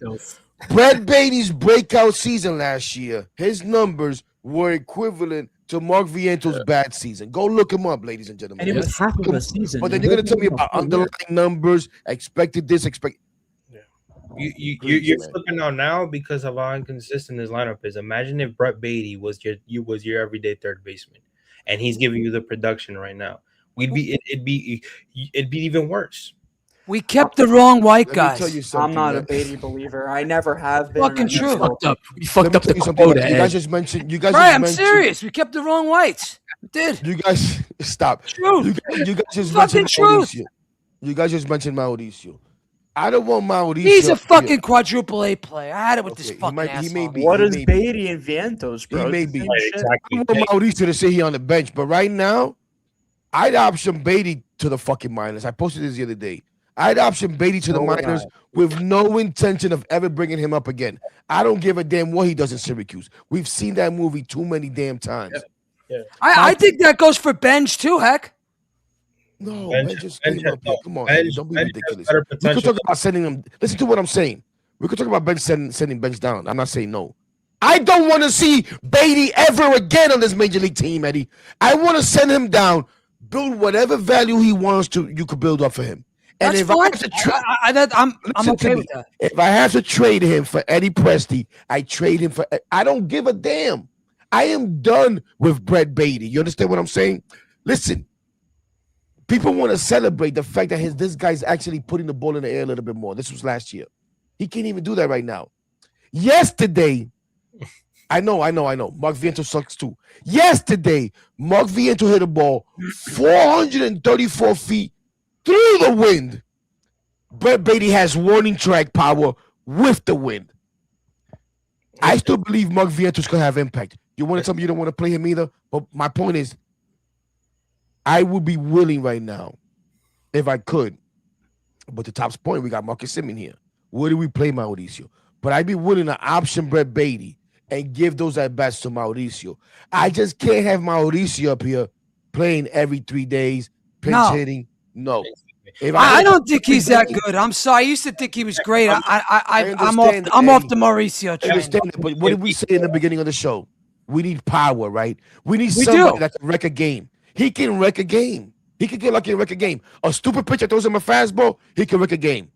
The smart pitcher throws him breaking I mean, balls, again, he's gonna look bad. Brett Beatty ain't doing nothing. listen, I'm with Dion Beatty. If you want to fucking send him down and get his value up, I'm all for it. Okay, so Because who's right gonna- now we lost 11 games in a row, so everything should be on the table. All right, but who you I know gonna this bring up? shit. Right, but Who my you thing gonna is, bring up? you It has to be. guy out of position right now. Let's be realistic. He should not be in the outfield. That fucking guy should not be in the outfield. He's a goofy fucking white guy. He should be at first base or DH. No, With the racial shit. He should not This be is on talk the sports, bro. That's my Let's talk about whites, Dominicans. he's a goofy fuck, though. I'm just saying the truth. Yeah, listen, Eddie, I don't give a fuck what the color of the skin is, to be completely honest with you. Dude is ass. He should not be on the team. I don't care if Two he's white, people. black. I can't It hear. doesn't matter. He should not be on the team. Horrible. Brett Beatty should not be in this lineup. He should not be seen every day MLB action. The I problem, think Ben the stinks reason too. I disagree with you on the Ronnie Mauricio thing is because they have given every pathway and leash to Brett Beatty, no matter what the problem is. With Ronnie Mauricio, he hasn't got a full year of chance. He hasn't got that. So Yeah, but I hear people say that. I hear people say that, Tom, but let's be fair. The injury. He got his that. chance. He right, did. but that's what I'm saying. They only gave him 1 year of a chance, and that was half of the season in 2023. Why does Beatty deserve more of a Because of chance? the injury. That's because of the injury, though. Right, but Hector, I get that. They still, even when he came back, they didn't give him that opportunity. Yeah. Why does Beatty deserve more of an opportunity than Mauricio? I don't get that. He doesn't. Yeah, he doesn't. I think Mauricio's a 10 times more athletic player with a higher upside, and they stick with Beatty for whatever That's reason. a game easily, even right now. It's because Beatty showed consistency. Mauricio's never showed any consistency. Mauricio, I feel like, is a guy at any moment is How is he going he's a candidate to go deep. He's one of those guys. Like he was one of their best hitters from late August to the whole month of September in 2023. He gets hurt the year after, comes back in 2025, and they barely put him to play. How is he going to show any of that consistency? But Top, don't you think that was sort of like a lost year? Like, I mean, it was the end of the run with Buck Showalter. It was like that was a shit year. It was like a throwaway year almost. I understand that, but yet they decided to call him up during that time, not him. And then when they had an opportunity to play him in 2025, they barely did. So how is that on Not him? because he sucks. No, he was ripping the ball in AAA. In AAA, never here. But you're not understanding my point, bro. Is when they finally find his pathway of success in AAA, then they call him up. They don't give him that opportunity. And you're right about that. I agree 100% with that. It's just the They game. do it to Brett Beatty every chance they get, and it's like he has improved it. Yeah, I totally agree. Like Beatty has shown you some flashes here and there, but nothing consistent whatsoever. Where you got to be dead set on having this guy in the lineup or in the field every single day, playing a position that isn't even his primary position. Right. We've given this guy ample opportunity. At this point, I'm done with the Brett Beatty experience and the experiment. Both of them, I'm done. How about? I mean, I'll tell you this too. Polanco's been a big disappointment too. Hell yeah. You paid this guy $22 million, and he looks like Polanco from 2024. Injured, inconsistent. He looked like shit when he was here. When you look at his history, his injury history, did David Stearns not do any research on his medicals? This guy is always fucking hurt, like always. And you got him to play a position that you knew he was going to have to play more than 100 games of the year at. And it's a completely new position. And he's done a decent job at first base. I don't even want to say like he's a bad first baseman. He's been okay. Like he makes a couple plays. I don't know if I'd rather Vientos there, but I think Vientos has shown me a lot more this season than Brett Beatty, and I'm more willing to stick it out with Mark Vientos than I am Brett Beatty. I think Vientos over Beatty any day. But I think Vientos should be playing every single day. I don't know. Hey, look at this. Look, Hector. Should be. Look at this. Look what HVAC put up there. And this is what I'm talking about, Eddie. 6 home runs let me ask you guys at bats for something. Mauricio, 17 home runs, and 500 at bats for Beatty. Go check 500 at bats. Go check the year prior and the year before that. If you're gonna go based off last year, where he had more, but this is good towards Mauricio. No, this Yeah, it is good. It is. But I mean, let's see how many of those were like. I would love to see those at bats. I I'm forgot. talking about 30 home runs for Mauricio. Right. I forgot. Tony, right. The Exactly. impact that Mauricio could give us right now, it's not even a comparison. Brett Beatty doesn't even, but he has to play every day because there's going to be the days he's going to go 0 for 3 with 3 terrible strikeouts, swinging at balls that are 55 feet. He did that when he was just up here. Right, but he also won a game with a double. Right, He against Pittsburgh. Yep. He also hit a fucking bomb. I forget where the hell it was. It was right. So like, I don't know, man. I'm just done. I'm just done with Brett Beatty, guys. I'm just done with Brett Beatty. Kweisi, were you able to get the numbers? We were trying to get what the hell is Kweisi? Runners in scoring position numbers. He went on break. This guy went on break. I want to say this to you guys. I asked. Yeah, speak up. Yeah, go ahead. I asked Heck, Fucking this question last year. Between those three guys, Vientos, Beatty, and Mauricio, you can only keep two. Who are you going to keep? I told you who I would have kept. Yep, same as me. Not Eddie's favorite white boy. I'll tell you that much. I think the answer is Yo, obvious. Chris, now. were you able to get the numbers or no? What was that? Dion, I was asking Kweisi something. I ask you, did you get to order your Texas Ranger jersey? No, I'm kidding. Oh, me? No, I'm telling Dion. I'm pushing. Nemo. We're No, not yet. and it ain't coming either. Guys, what do we make? What do we make of the fact that I don't know if I mentioned it before? Everybody wanted to get rid of Jeremy Hefner. The Braves lead the league in ERA. The Braves who lost how many pitchers? Like 5. Not joking either. The Braves lead the league in ERA, bro, at 2.97 or something like that. The Mets are like, I forget what the hell they are. I was looking at it before. We're like middle of the pack, right? Yeah, but they were up there last year at some point too, and then they took a shit. So the Braves might take a shit too.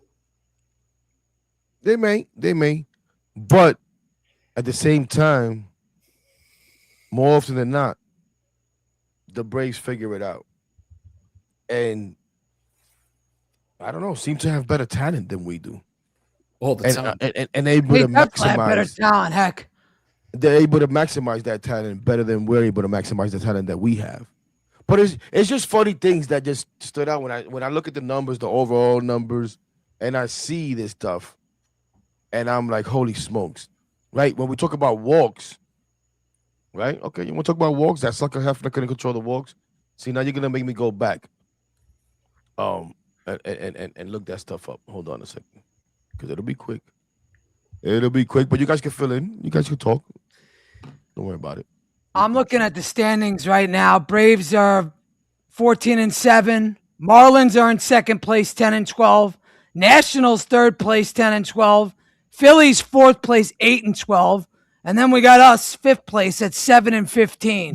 The only saving grace for this team is that the rest of the division may also be dog shit, and if the Mets just get hot for like a month or two, they could find themselves back in it with the wild card spot. But it's hard to even believe they would do that. So the fact that I said this team could win 88 games, what was I smoking to even think? Dude, I took over 89. So let's talk about that. Atlanta, fourth in walks with 58. The Mets 14th with 72. Middle of the pack. How about quality starts, guys? You want to know how many quality starts? We probably have 1 or 2, if tops. Quality starts? We are 23rd in the league with 5 quality starts. Wow. Seattle leads the league with 12. So a quality start is 3 earned runs? Heck's he's gonna name a bunch of innings stats. or something like that.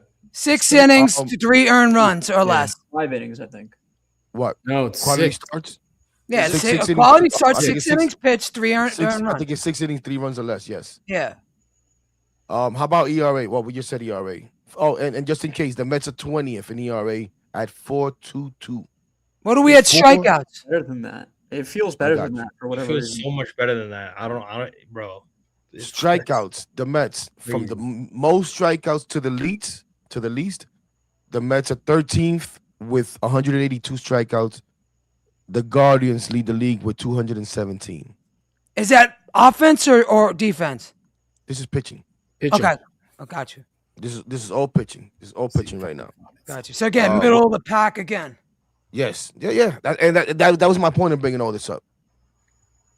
All of this talk about how we had to get rid of Jeremy Hefner, we're going to bring in this great Justin Willard and all of this nonsense, and we're just middle of the pack. Now, to be fair, a lot has to do with the talent that these guys are being given to work with, right? And that's where David Stearns comes in.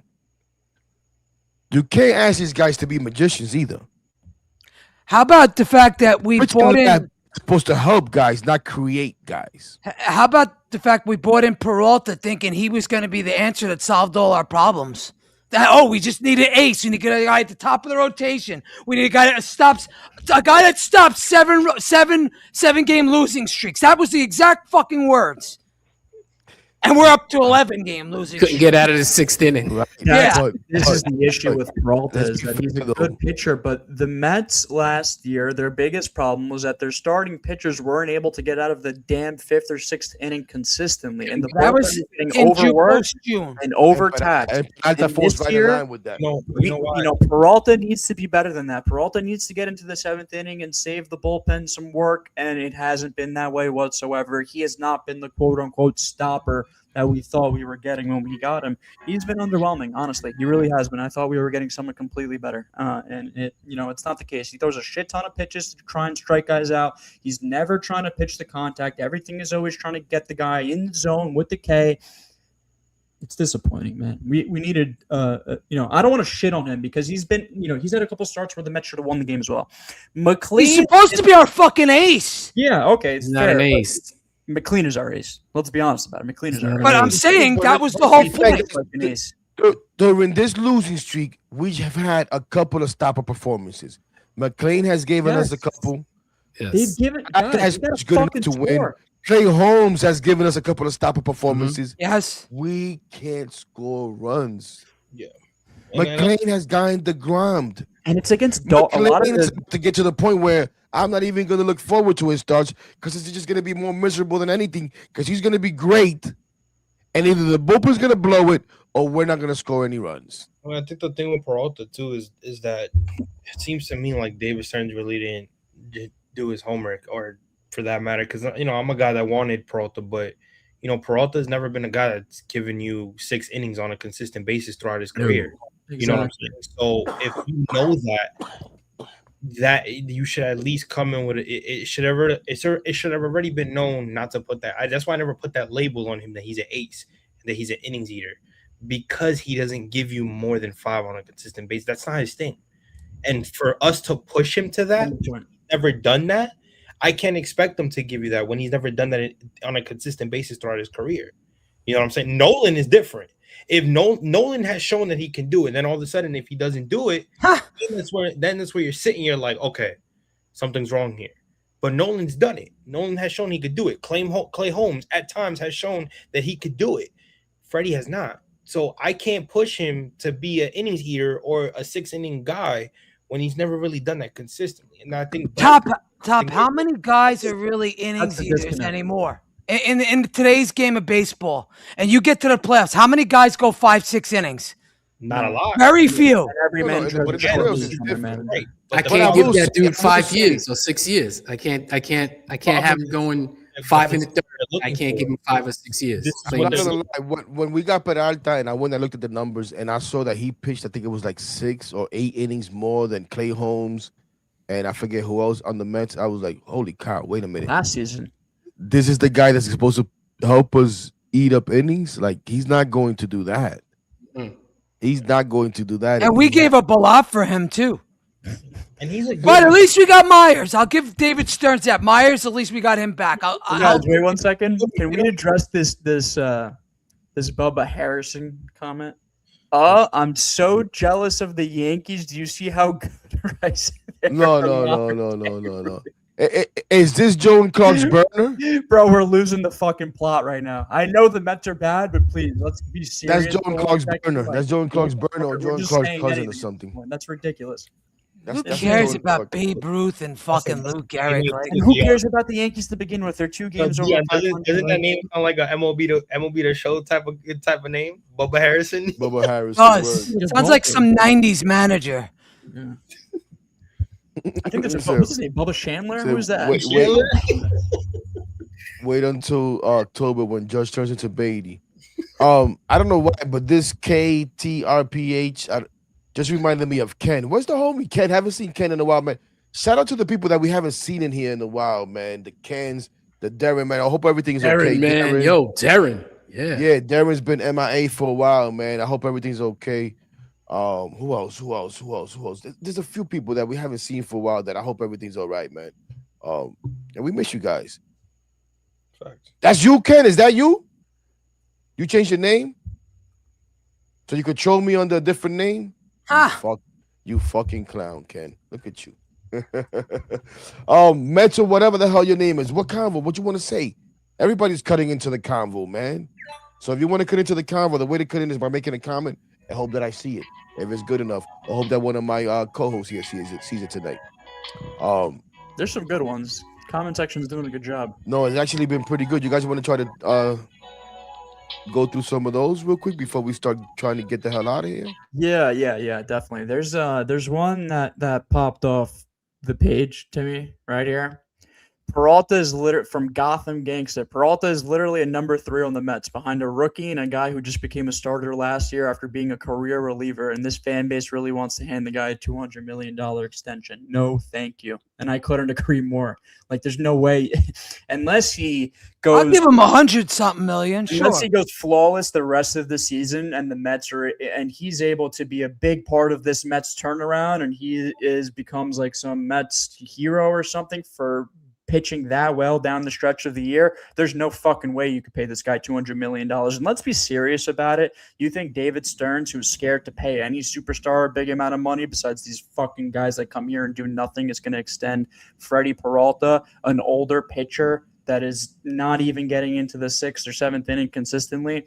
I think that this was David Stearns had a weird offseason. He filled his roster out with a bunch of like 1 to 2 year contracts, so that just in case this doesn't work out, which it looks like it isn't working out, the Mets can cut bait quickly. And that's no way to build a team and no way to build a roster. You need to build your team and roster in the image and likeness that you want it to be for your next 3 to 4 seasons. Build a vision, build the organizational philosophy that'll be consistent throughout a string of seasons, not just one. Like, this contact and pitching and all this stuff, this shouldn't just be for the year 2026. This should be an organizational philosophy that the Mets are going to continually pursue year after year after year after year. And instead, it's a bunch of 1-year mercenaries and guys that are going to be gone because of how bad they are next year. I don't know, that's all goes back to Stearns and the roster construction. That's all on Stearns. The Jets Nation _NYC says, I want Lindor off this fucking team. His vibe That's sucks. Frankie. That's Frankie V. That's Frankie, by the way. Just Frankie. Sorry to expose you, buddy, but we know who it is. I didn't even see that one. Shout out to Frankie, man. Again, shout out. Oh, I see it there now. Bro. This guy. It's such a Frankie comment as well. Like, of course. You know what? I'm not. The way Lindor's been fucking playing, Frankie's not too wrong. You couldn't trade him for free right now. Well, exactly. That's my point. What the fuck are you getting back for him? And like, even you would have to eat money to get rid of Lindor. That's how bad he's playing. What prospects would they get back in return that would make you like? I don't. Nothing. You'd have to pay off the contract. I mean, let's be honest, guys. When we talk about breaking up the core and changes and all of the stuff that we did, right? And there's only 3 really big common denominators when we talk about the on the field product. Yep. Carlos Mendoza, Lindor, Francisco Lindor, and David Peterson. That's it. Yep. The young guys, they're insignificant. The baby Mets, whatever. We shouldn't have to be relying on them this much to be successful. Like, how about the fact that we have no depth? When we talk about Frankie's comment, right, and the vibes, and especially the way he looks this year. And this is an uncomfortable conversation for a lot of people. A lot of people don't like having this conversation. But a lot of people were loud about how this guy was the leader of this team and how he needed to be named the captain of this team. And when we talk about this team not having an identity, not having a direction, and yeah, we could point at the manager and we could point at David Stearns, but where's that leadership that Francisco Lindor is supposed to provide? Where's that captaincy that Francisco Lindor is supposed to provide? And listen, I give him credit. He's accountable. I'm tired of hearing it. He is. I'm tired of hearing it. But he's accountable as hell.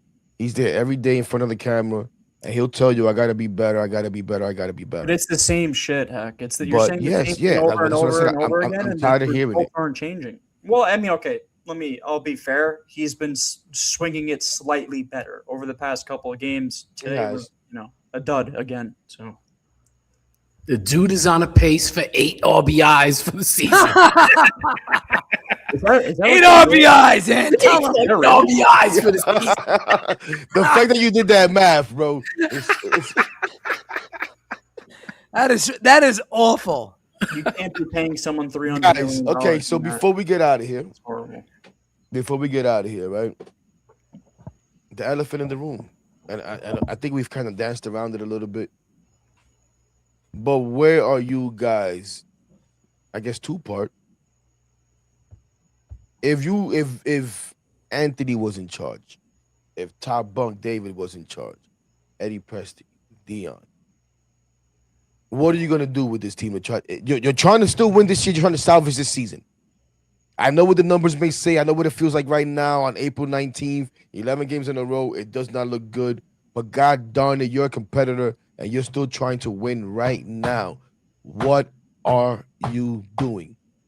And does that consist of firing David Stearns? I mean, for Carlos Mendoza? I'll take this You're one. saying this as you're in the shoes of Steve Cohen, correct? Yes, basically he's Steve giving Cohen, us the keys. really David Stearns. Controlling David the Stearns, team 'cause in general. not Steve Cohen, because I don't know if I want Steve Cohen involved right now. Okay. Right? That's big. Now, when the owner says you got to fire the manager, there's a lot that comes with that. If the president doesn't want to do that, now it's like, okay, you bring me here to run this team, and you're telling me how to run it. I'm not sure I want that yet, but you're David Stearns. You're still trying to salvage this season because you're a competitor, and you told us all you're trying to win. You eat a lot of money, says Ray. I'll take it. Does it consist of firing Mendoza? And then 3-part question: if you do fire Carlos Mendoza, who's your replacement? Because remember, you're still trying to win right now. Go ahead. You want to be first? Go ahead. I'll take this right up the rip. I am firing David Stearns. Goodbye. That is the first You're move David I'm Stearns. making. You're not Steve Cohen. You You're are David Stearns. Well If then, you David I Stearns am right now, firing myself. next year. If I'm you- I'm giving firing myself. I'm an extension. He is, to me, he is the major problem. You guys want to put this on Mendoza? It is on Stearns 1,000%. And if Cohen can't see that by now, he is blind. And then all he does care about is that casino. Because this guy's been a loser since he's gotten here. He got lucky in 2024. That was an anomaly.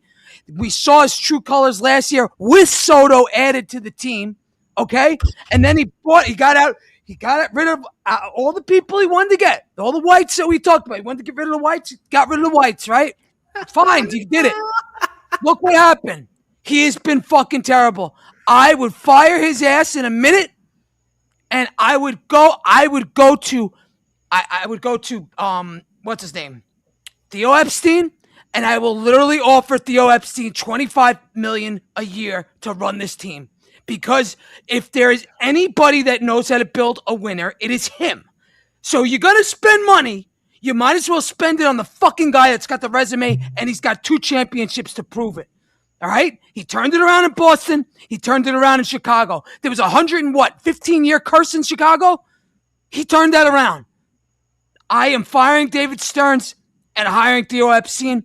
I do not think this is on Mendoza. I think this whole thing is on Stearns, and it's been on him for 3 years now. Who wants to go second? But if you're going to answer my question, because that did not answer my question. Right? I'm not firing Mendoza. I'm firing Stearns. But I said you were Stearns. I don't want to be Stearns. I think he's to you are. blame. I can't do that, Hector. Okay. I All right, literally blame him. Okay, so you're giving up on 2026 because that doesn't solve 2026. Well, if you bring a competent person in here by the deadline, maybe they could put something together. No. There's no way. It's not. You're not bringing in it's You're not not gonna- gonna Theo Theo Epstein Epstein here. over Give him $25 million, whatever the hell you said, for him to try to fix. I mean, the Knicks did it with Phil Jackson. They gave him $1 million, $20 million a come. It didn't work out. But they did it in the middle of the year. You're gonna bring up Eddie Phil Jackson. I'm just saying. Also, that went horribly. It can be done. Did you see number one? It Did you can't see be that done because went? he had already No, came no, out. He didn't want to no, be. I'm not talking about bringing him. Bro, you give him $25 million, he's coming. No, Okay. he's not. He's a millionaire already. He has money. He ain't a $25 million. Why would he Jackson do? came here only for the money, and how did that work out? Who's that? Phil Jackson came here only for the I money. forget about the Knicks. It's a different entity. Different entity. You brought it up. I brought it up I because didn't they bring it came up. in the middle of the fucking year. That's why I brought it up. Okay. And my point again stands, if you bring him in the middle of the year, somebody like Theo Epstein, he's not coming in here to try to save your 2026. He's coming in here to try to save your fucking organization and turn it around. That's going to take time. All right. So you want me to be nice and play nice and say I'm going to keep Stearns? Okay, fine. We'll keep Stearns then because, all right, which I don't. Eddie, I asked the question about trying to save this year. I think you could save it. I think we could save it, Heck. I understand you want to blow it up. I get that, brother. Yeah. I'm still trying to save this year, bro. All right. If you want to save it, Sanga's got to go. He's fucking soft. He sucks. This guy's been bad now for a while. Bring in another pitcher, and you got to get another hitter in here ASAP. And I mean a real bat. Like I'm talking another big bat, like, somebody really, really good. So, yeah, that's your best chance. And probably another bullpen arm. You're not firing Mendoza then? No. All right. I'm keeping him. So let me tackle this 1 second because I think this will back up of Eddie's point. I'm in agreement. I don't think that this is a Mendoza thing. I think that this is clearly a roster construction thing. And I don't want to fire Mendoza. I think that we forget what 2024 was and how desperate and horrible it looked at a certain point in time, and the fact that they were able to rally it around and give us such a phenomenal season. And Mendoza, I believe, was a big part of that. There were a lot of times throughout the entirety of that season where he was pushing the right buttons on a nightly basis consistently and making the right bullpen moves and bringing in the right guys, but it hasn't been that way for the past, ever since June of last year. I think I'm always a blame the freaking players guy. If I'm David Stearns, if I'm Mendoza, I am getting in that locker room and I am making it be known. You guys need to wake the fuck up. They get paid way too much money to not be playing well at all. And they're not even giving us it's a different story if they're playing 500 baseball. They are way under that right now. And it gets worse and worse and worse as we continue to play. And this losing streak is just piling on and piling on and piling on. I think we're a little bit too early into the season to fully commit to firing Carlos Mendoza. And like Hector said, if you do fire Carlos Mendoza, we know what's going to happen. You could say you guys want to replace him with whatever manager you want, but that is not going to happen. You want Carlos Beltran? That ain't happening. I'll tell you right now. David Stearns will replace Carlos Mendoza with the dude on the bench, our bench coach, Kai Correa. And if you think Kai Correa is going to be able to get more out of this Mets team than Mendoza is right now, you're mistaken, because he won't be. And nor will this locker room, who supposedly really respects Mendoza. I don't think they'll give a shit if he's they may be upset that their guy is gone, and maybe maybe that'll wake them up. Maybe they think that having Mendoza around is like a safety blanket, and they'll be safe because Mendoza is the manager. If you want to wake them up that way and fire Mendoza and replace him, you better find a worthy coach, because Kai Correa, no. The guy's like 100 pounds, by the way. No. I'm totally with you on that, Dion. I'm totally with you on that. And on that, before Anthony and Top go on that question, let's listen to Lindor touch on a little bit of what you said and how they feel about Carlos Mendoza. That's a good point. Bring up my thing, Kweisi. There it goes. Here we go. It's going to get loud. A lot of that talk is going to be around Carlos Mendoza. I mean, what would you say about how the job the manager has done with you guys? He's done a fantastic job. This is not on him. He has make sure everybody here is prepared. Every coach here is prepared, and we have the information. It comes down on us. Mendy's our guy. He's our leader. He's in control, and he's done a tremendous job. We just haven't executed. It would be unfair to put everything on him, because at the end of the day, he has gotten the ship in the right direction. We just have to. The people are paddling. We got to paddle and execute. It's going to get loud. A lot of that talk is going to be. That says it all. That quote says it all. I saw Clay Holmes, I think it was, or They're maybe not it was firing Mendy, David guys. They're Peterson. Pretty much echo the same thing, the same thoughts. Listen. I don't know. some people would say that was that the kiss of death that David Stearns gave Mendy a few days ago when he said Mendy's not going anywhere.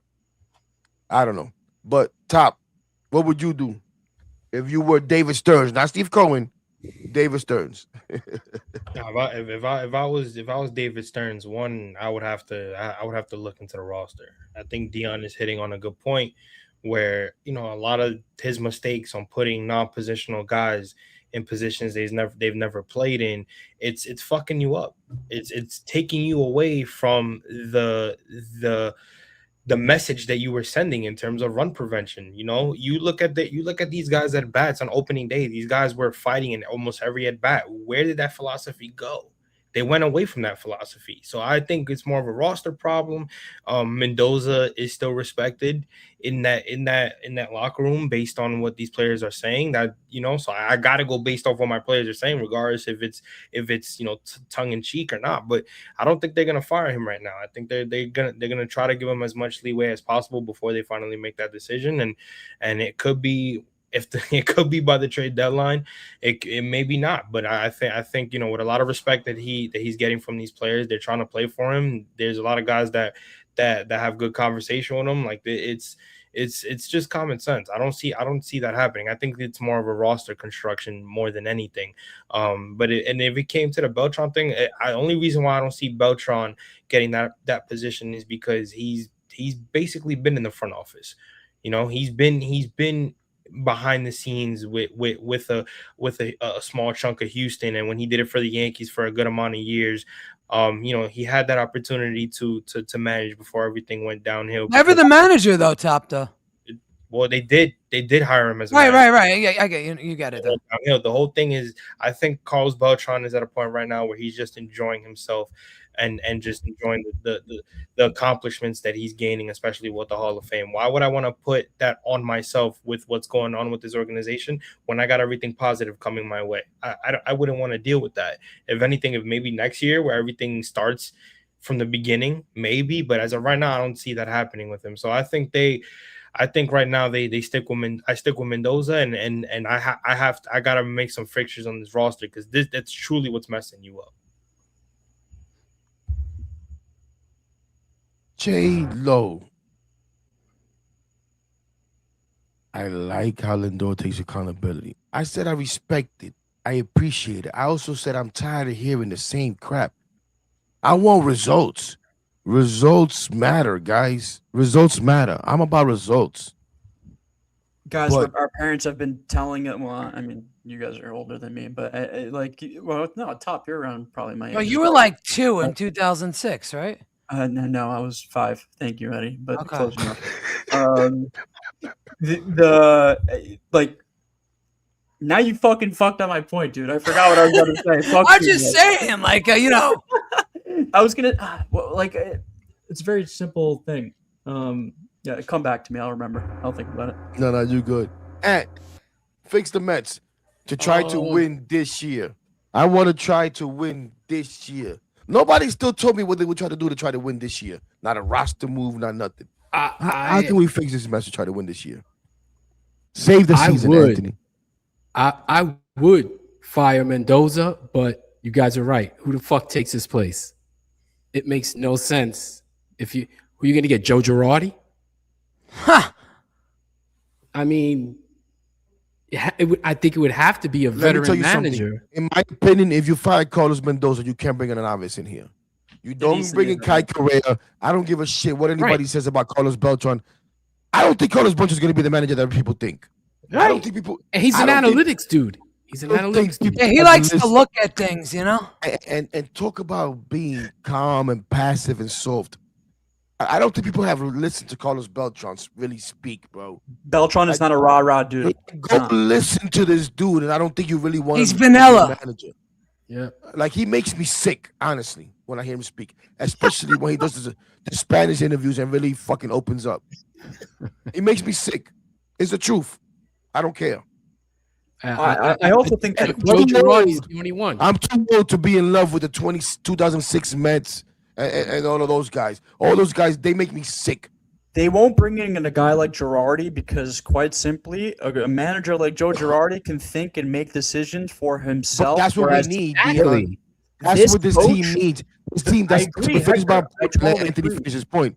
This team doesn't need a novice manager right now. This team is built to win right now. We have a bunch of guys on 1 and 2 year contracts. This team is built to win right now. So, to me, I think the Joe Girardi train is passed a long time ago. Yeah, I agree with that too. But that would be the move in house. I went even crazier. And I said, you know what? If I was to fire Carlos Mendoza, and I wasn't even thinking Joe Girardi then, I'd bring back and fucking Eddie's gonna lose his mind. I'd bring back Terry Collins. Oh my god. On some Jack McKeon shit. Yeah, oh my god. Yeah. No. He's old. So was Jack McKeon. The point is, you need to bring somebody in here that knows what the hell they're doing. Right? I agree. Hector. But what the fuck did Terry Collins Whoa, do? time out. Joe Torre do till he finally won. We need to be realistic about what David Do when Stearns is the going to be looking back at and won. for a coach. David Stearns. I'd rather is gonna Buck be looking for- Showalter. David Stearns is going to look for a yes bring man, Buck guys. back. He's going to You know look for a manager that says yes to everything he says. But go ahead. David Stearns is going to look for a manager that says yes to literally Right. every single one of his thoughts. Yes, man. He's not going to want an independent thinking So manager. he already has that. So he already we has gotta- that. And he and has he's it gonna get another already. one, Right. Hector. He's going to get another one. I know. If But he fires him. So there's no difference. You can fire him and Why he needs to go. fire him. It's going to be the same result either way. I'm good on that. Go ahead, Anthony. I would DFA Senga. Thank you. This- Thank you. Thank you. I'm sick of his bad juju already. Hey, listen. The other day he made a play at first base. This is the start before the last one. And right away he was going to get ready to start bending down and going, oh, I'm hurt. But he caught himself. There's always something to him. It's always this. He's a fucking pussy. Who cares Well about said. how Frazier feels about the Mets, Tony? I'm sorry, guys. Why do you Well keep saying that Frazier hates the Mets? Who gives a fuck about Frazier? Exactly what he is. He's a third-tier Japanese pitcher. And he had that nice season, and they tried to sell him as an ace right away. He's an ace. No, Yep. he's not. He just pitched against a bum the other day, and he got lit up. Yeah. Oh, the ghost forkball. I'm so sick of hearing that fucking pitch. Guys, if he's not at a 6-man rotation at the back end of a 6-man rotation, meaning he's pitching every 6 to 7 days, basically pitching one time a week, he is utterly fucking useless. So if Oh. he continues going His down last on two that, starts were on Think 6 about it. days, though.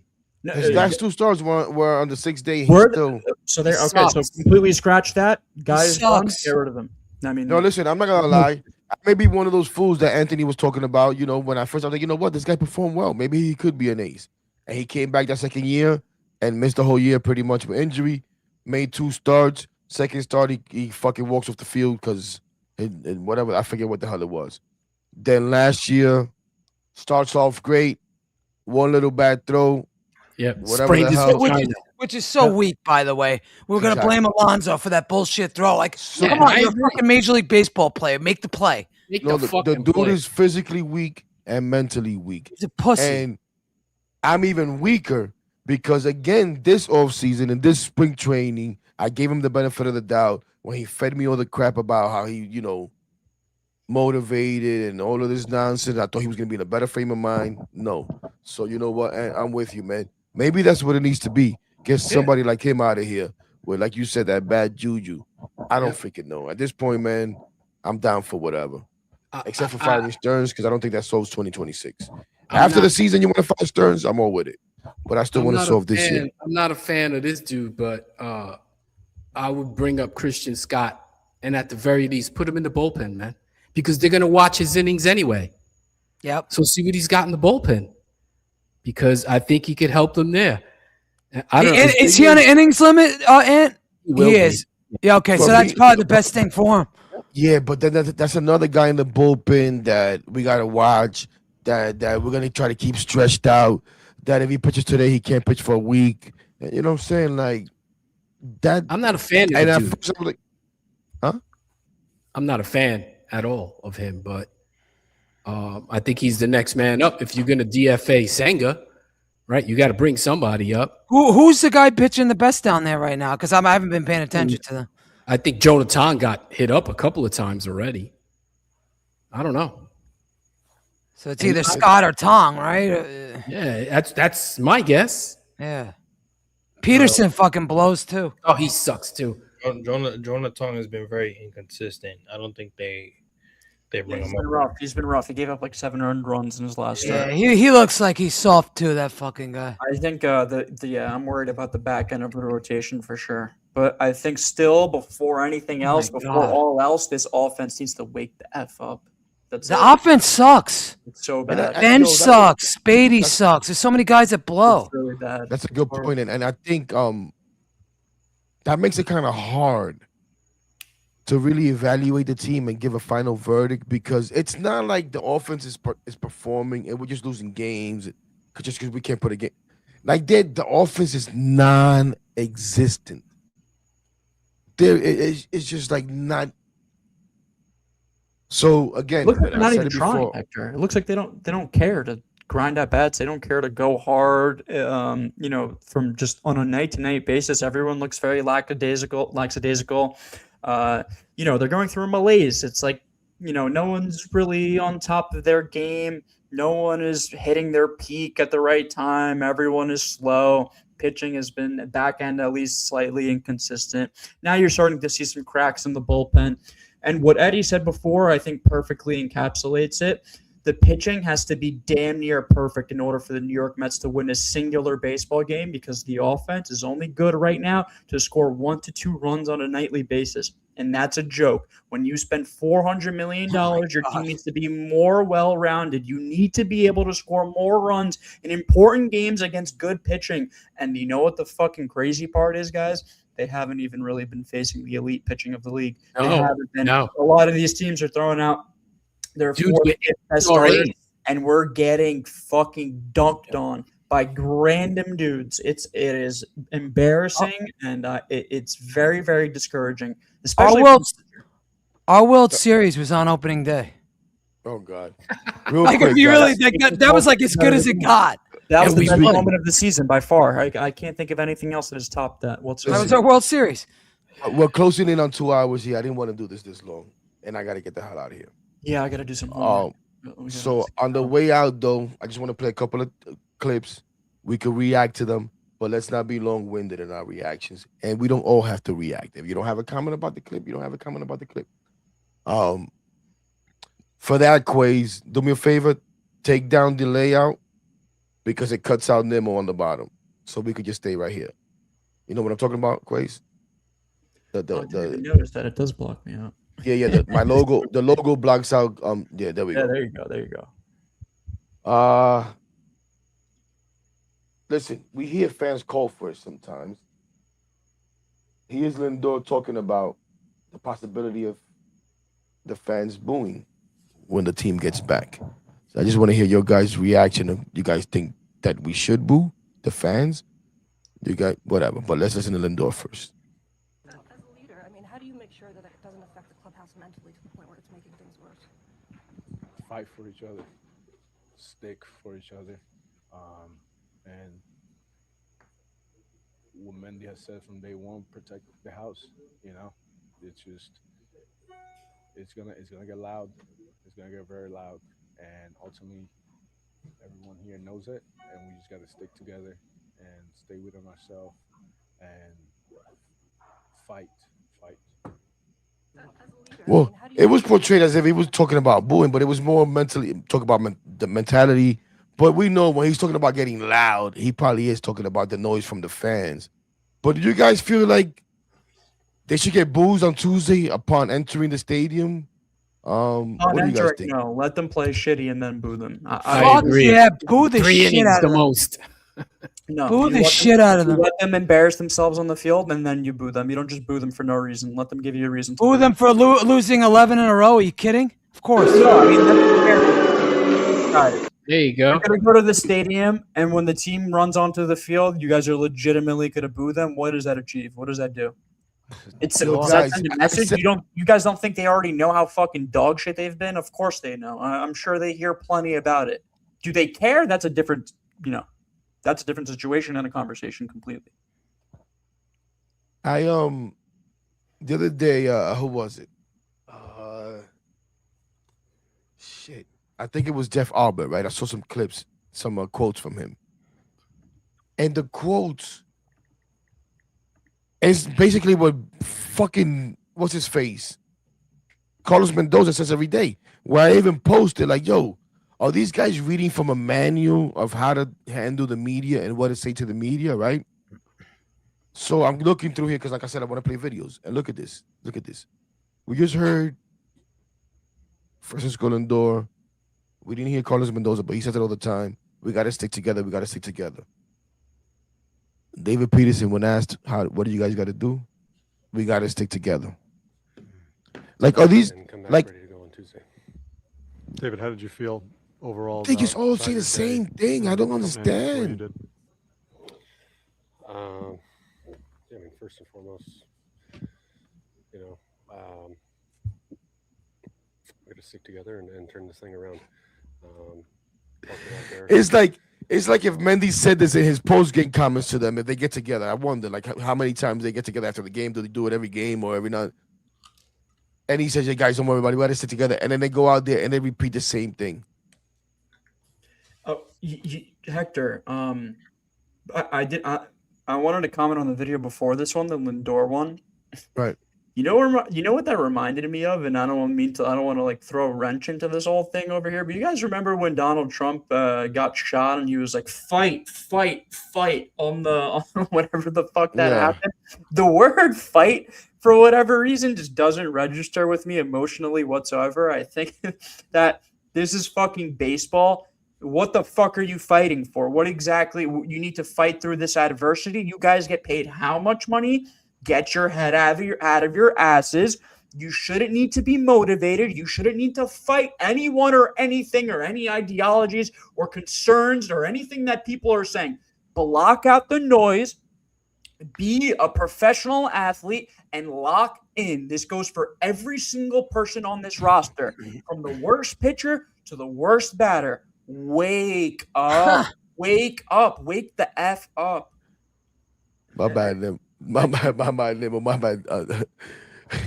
What, the comment? No, bro, I don't care. Lisa said maybe they're in a cult. Maybe they are in a cult. It sounds like they're getting hit with a pamphlet on what to say, Hector. I'm with you on that. It's incredible. It's incredible, man.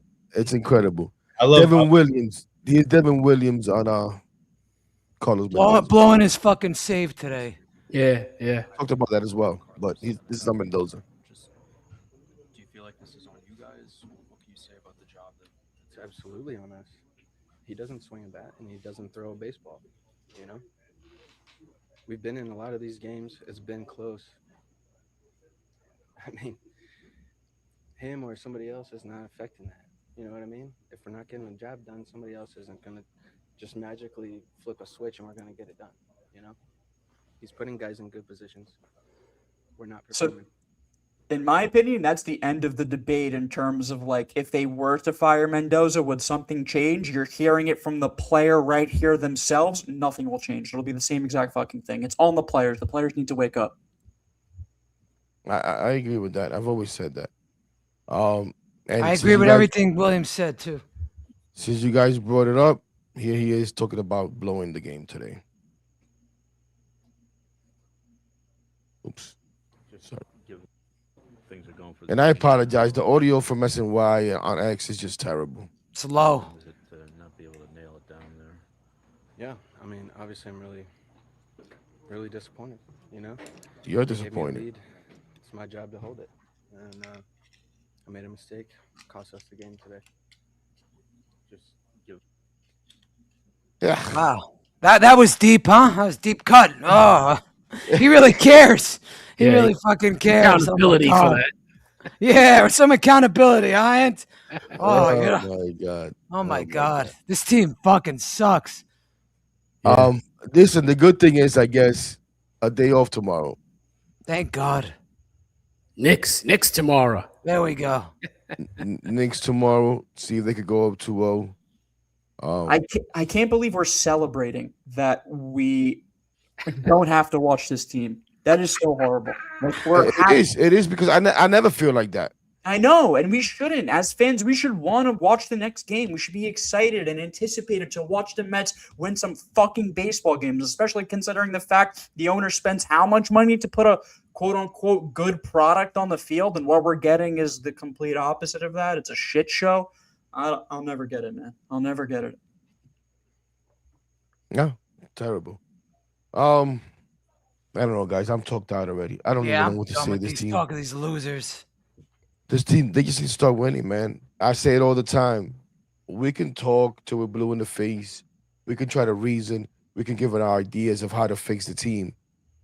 We can try how some people, I don't think us here, but we just have conversation, right?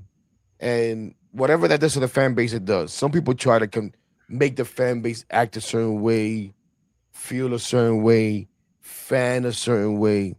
And I'm going to say what I always say. Only those players on the field can change the narrative. And the only way they can change that narrative is by starting to win games. We've now been waiting for 11 games. Is it going to happen? I don't freaking know. But what is the saying? You're never as bad as when you play your worst. You're never as good as when you play your best. Yep. But we sure as hell haven't seen the best of this team. Let's hope that they can play their best for a while, enough to get them out of the hole they've dug themselves into, so that then when it balances out, it hopefully results in maybe a wild card, which is I haven't even seen the crazy mediocre of this team. that on April 19th, we're already shooting for a wild card. But that's where we are. Yep. That's where we are. Well, the And, Marlins are in second place, so. Yeah. Well, on the I'd Hit That podcast, I don't know why, but they had me as their guest. And Anthony asked me for a wild prediction. I don't know if he remembers my wild prediction The or bold whatever. prediction. The bold Bold prediction. prediction Yeah. was that the Marlins would make the playoffs. So you can dismiss them if you want, Eddie, but they're on their way, and we're on the way out. Any final thoughts, gentlemen, before we get out of here, before Top falls asleep on us? I'm just like looking up. I'm messing with you, Top. Yeah, someone go. I'll go whenever. I don't care. Yeah, I'll go.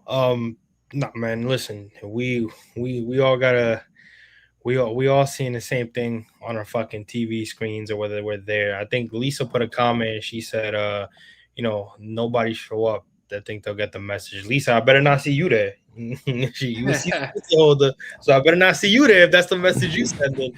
But somebody else sitting in those nice seats. But yeah, no, listen, I think they'll get through it. And I know Dion said we're the youngsters. I'm 25, so it's like we really, if we were crazy if anything. But I hate being that guy. I hate saying it, but if they're gonna show something, you do show us in May. Show us that turnaround in May, because if May and June it's the same product, then we already know where this is going. Mm-hmm. They got a chance still to show a different side of them. It's just frustrating right now because it's not like them. We've never seen a Bichette struggle like that. We've never seen a Marcus Semien struggle that bad. We've never seen a Lindor struggle this bad. You know what I'm saying? If he's had early struggles, but not to this capacity, like it's a different struggle that we've seen. So they got a chance to turn it around. It's will they do it? And that's the main thing. Yeah, absolutely. Jumping off of that, there's sorry, whoever can go. I mean, I'll go, John. No, go. Dude, I think everyone is very quick to blame Cohen. Everyone is very quick to blame David Stearns. At one point or another, these players need to come through. I've said it a ton of times tonight. I am always going to blame the players who are making hundreds of millions of dollars. Guys, we make a quarter of what these guys make in a year. Like, what we make in a year is a quarter of what they make in basically like a couple months. We work our asses off. Some of us buy season tickets to go see the Mets. Some of us have season ticket packages. Your season ticket prices went up this year in anticipation of the team being a better product on the field. And what we have got thus far is the complete opposite. If you are a season ticket holder, I am so sorry for you. I feel horribly because you are being sold a bill of goods by David Stearns and the rest of this organization that thought it would be okay to put out a roster this horrible, and it's disappointing. I'm sorry. Someone just said it in the comments, $50 for parking. You couldn't be more correct. Last year it was $40. So it went up $10 and the team is $10 worse. If they keep going the way they're going, pretty soon you're going to pay $10 for a ticket to the game, maybe even less. Mm-hmm. The parking will be more expensive than that. And $50 of parking. Incredible. My God. It is incredible. And that's all I got, guys. The players need to show up. I'm sick and tired of blaming Mendy. I'm sick and tired of blaming Stearns. These guys got to wake up. Play better. It's that simple. I'm sorry. It really is. I need the players to show up. You get paid so much. Show me you give a fuck. Show me you care. And I don't see that effort at all right now. They could say whatever they want in these post-game pressures. We got to work harder. We got to fight. We got to do X, Y, Z. What I wanted to say before, actions speak louder than words. Show me you feel this way and you want to play better on the field, and then I'll believe whatever bullshit you want to feed us in the post-game pressure, okay? So that's all I got for tonight, guys. I appreciate you guys for having me on, and I'll wait around to hear what you guys have to say. Yeah, we're about to get out of here real quick. I just want to let Anthony and Eddie give some final thoughts. Real quick before we do that. Dolo, I'm not big enough. I'm not big enough for you to play commercials. I'm not big enough to play commercials. But if we get there, then we may have to play commercials. But we appreciate you. Listen, the therapy's for all of us, Ray. It's therapy for me. It's therapy for you guys. It's therapy for everybody here on the panel. Because at the end of the day, we love this team and we want to see them win. So we're frustrated. We're talking about all these solutions. We want to fire guys. We want to DFA guys, send guys to the minors, only because we're frustrated. Because at the end of the day, no matter what anybody says, and he could talk about the whites gone, that all he wants. We thought this was going to be a better product. And so far, it hasn't been. It hasn't been. And, bro, I love Brandon Nimmo. I didn't have a Brandon Nimmo tag on X. Brandon Nimmo was my guy. You guys, good to see you, Eddie. Who said that? Good to see you, Eddie. Ray said, good to see you, Eddie. Well, you guys see me and Eddie argue back and forth about Brandon Nimmo and Pete Alonso. But now he's worried about the whites that he wanted to get rid of. You see what I'm saying? Hector, you cracked. Got rid of the wrong white. I can't. I love those whites. Got rid of the wrong whites. That we had to get rid of them. And I bought in. And I try to be patient. And it's pissing me off. But anyways, go ahead. Eddie, we're going to save you for last as my partner. So quiet it down. Go ahead. Well, if anybody's ever watched my podcast, the I'd Hit That podcast, you know that I really have a lot to say about the white thing. But I'm going to hold off because it ain't my place. You have Eddie on the I'd Hit That podcast, so you can go. You guys can have fun with the whites. I think that eventually they'll have a nice streak and they'll lure us all back in. Hell yeah. I can't wait. But I think in the end it'll be the same old shit. Whether or not they fire Mendoza, it'll end up just being the same old shit. That's just my opinion. I've like I said, I'm a lot older than you guys, so I've been through a lot of shit. So to me, I'm jaded already. But doesn't mean I ain't gonna sit there and watch the games. So my bad. Go ahead, Anthony. My bad. No. That's it. I was just gonna be the same old shit. Kweisi needs to ban this guy for that comment over there. That's Randy. Shout out to my guy Randy, man. Yo, free my guy Randy, man. Free Randy. Shout out Randy. And on that note, Eddie. Well, take us home, Mike. We're 8-15. It couldn't be any worse than this 11-game losing streak, longest since 2004, longest since Dion and Top were born, longest losing streak. And listen, it can't get much fucking worse. It can't. It really can't get much fucking worse than this. Now, maybe it will. Maybe we'll lose 20 fucking games in a row. I was gonna say maybe it right? can. Maybe it will, but it can't get much fucking worse. I don't think this team really can be any worse. I don't. But it's a big letdown. And if they don't start getting it right, you have to make changes. You have to make changes. Again, the definition of insanity is doing the same thing over and over and expecting different results, right? You can't keep running the same lineup out here, the same pitching rotation out here, and you keep fucking losing. If you keep doing that, then you're asking for it. So adjust, change, do whatever the fuck you got to do. If you're at the game and they play like shit, boo their ass. If they keep losing like this, stop going. Stop going. Stop spending $50 for fucking parking. Don't go. Sell your tickets. Do whatever. We have to put we need leadership here. We need somebody to come in here and take this fucking thing over. I want to fucking win. I want to see a championship. I hate people that talk about 1986. I hate fucking Keith Hernandez in the booth. I'm just so sick of it. Because that's their go-to. Oh, I love very nice. Well, I wasn't fucking old enough to fucking appreciate 1986. Fuck you get hype about 2006. What the fuck they do? Well, it was better than this shit. Better than watching this. They actually won a ring. Look. Guys. Yeah, I'm just saying I'm sick of it. You get hype about 2006. Bro, Eddie and Hector, what the hell pause. are you talking about? Me and Top weren't even thoughts in our parents' heads in 1986. Exactly. I don't give a flying fuck about 886. Thank you. Do not care, and I never I was 22 years old in 1986. Sure. That's crazy. That is really Fuck crazy. Carlos Beltran. Fuck Carlos Delgado. Fuck Jose Reyes. All right, fine. These losers all the fucking time, and you want to shit on the team that actually won the World Series? I'm just saying I'm sick of hearing about it. I'm not shitting on them. It's old. It's 40 years. Too long. And exactly. Way too long. I understand that, but we ain't gotta disrespect it. I'm not disrespecting it. Celebrate these bums in 2006. No, They do shit. I'm not even disrespecting it, Hector. I just straight up don't give a shit to hear about it anymore. I've seen the documentary. It's a phenomenal documentary, okay? I don't give a damn about retiring Carlos Beltran's them. He should have swung the bat. Yeah, he went. He looked at that pitch right down the fucking middle on the first. He should have swung at the first pitch, but that's a story for another day. Listen, come August, that's the only thing that this fan base is going to be celebrating. Carlos Beltran. Wow, raising Carlos Beltran's jersey. Wow, who gives a fuck? Another waste. It's an underwhelming one. Listen, the bottom line is the team needs to get it together. They need to start fucking winning.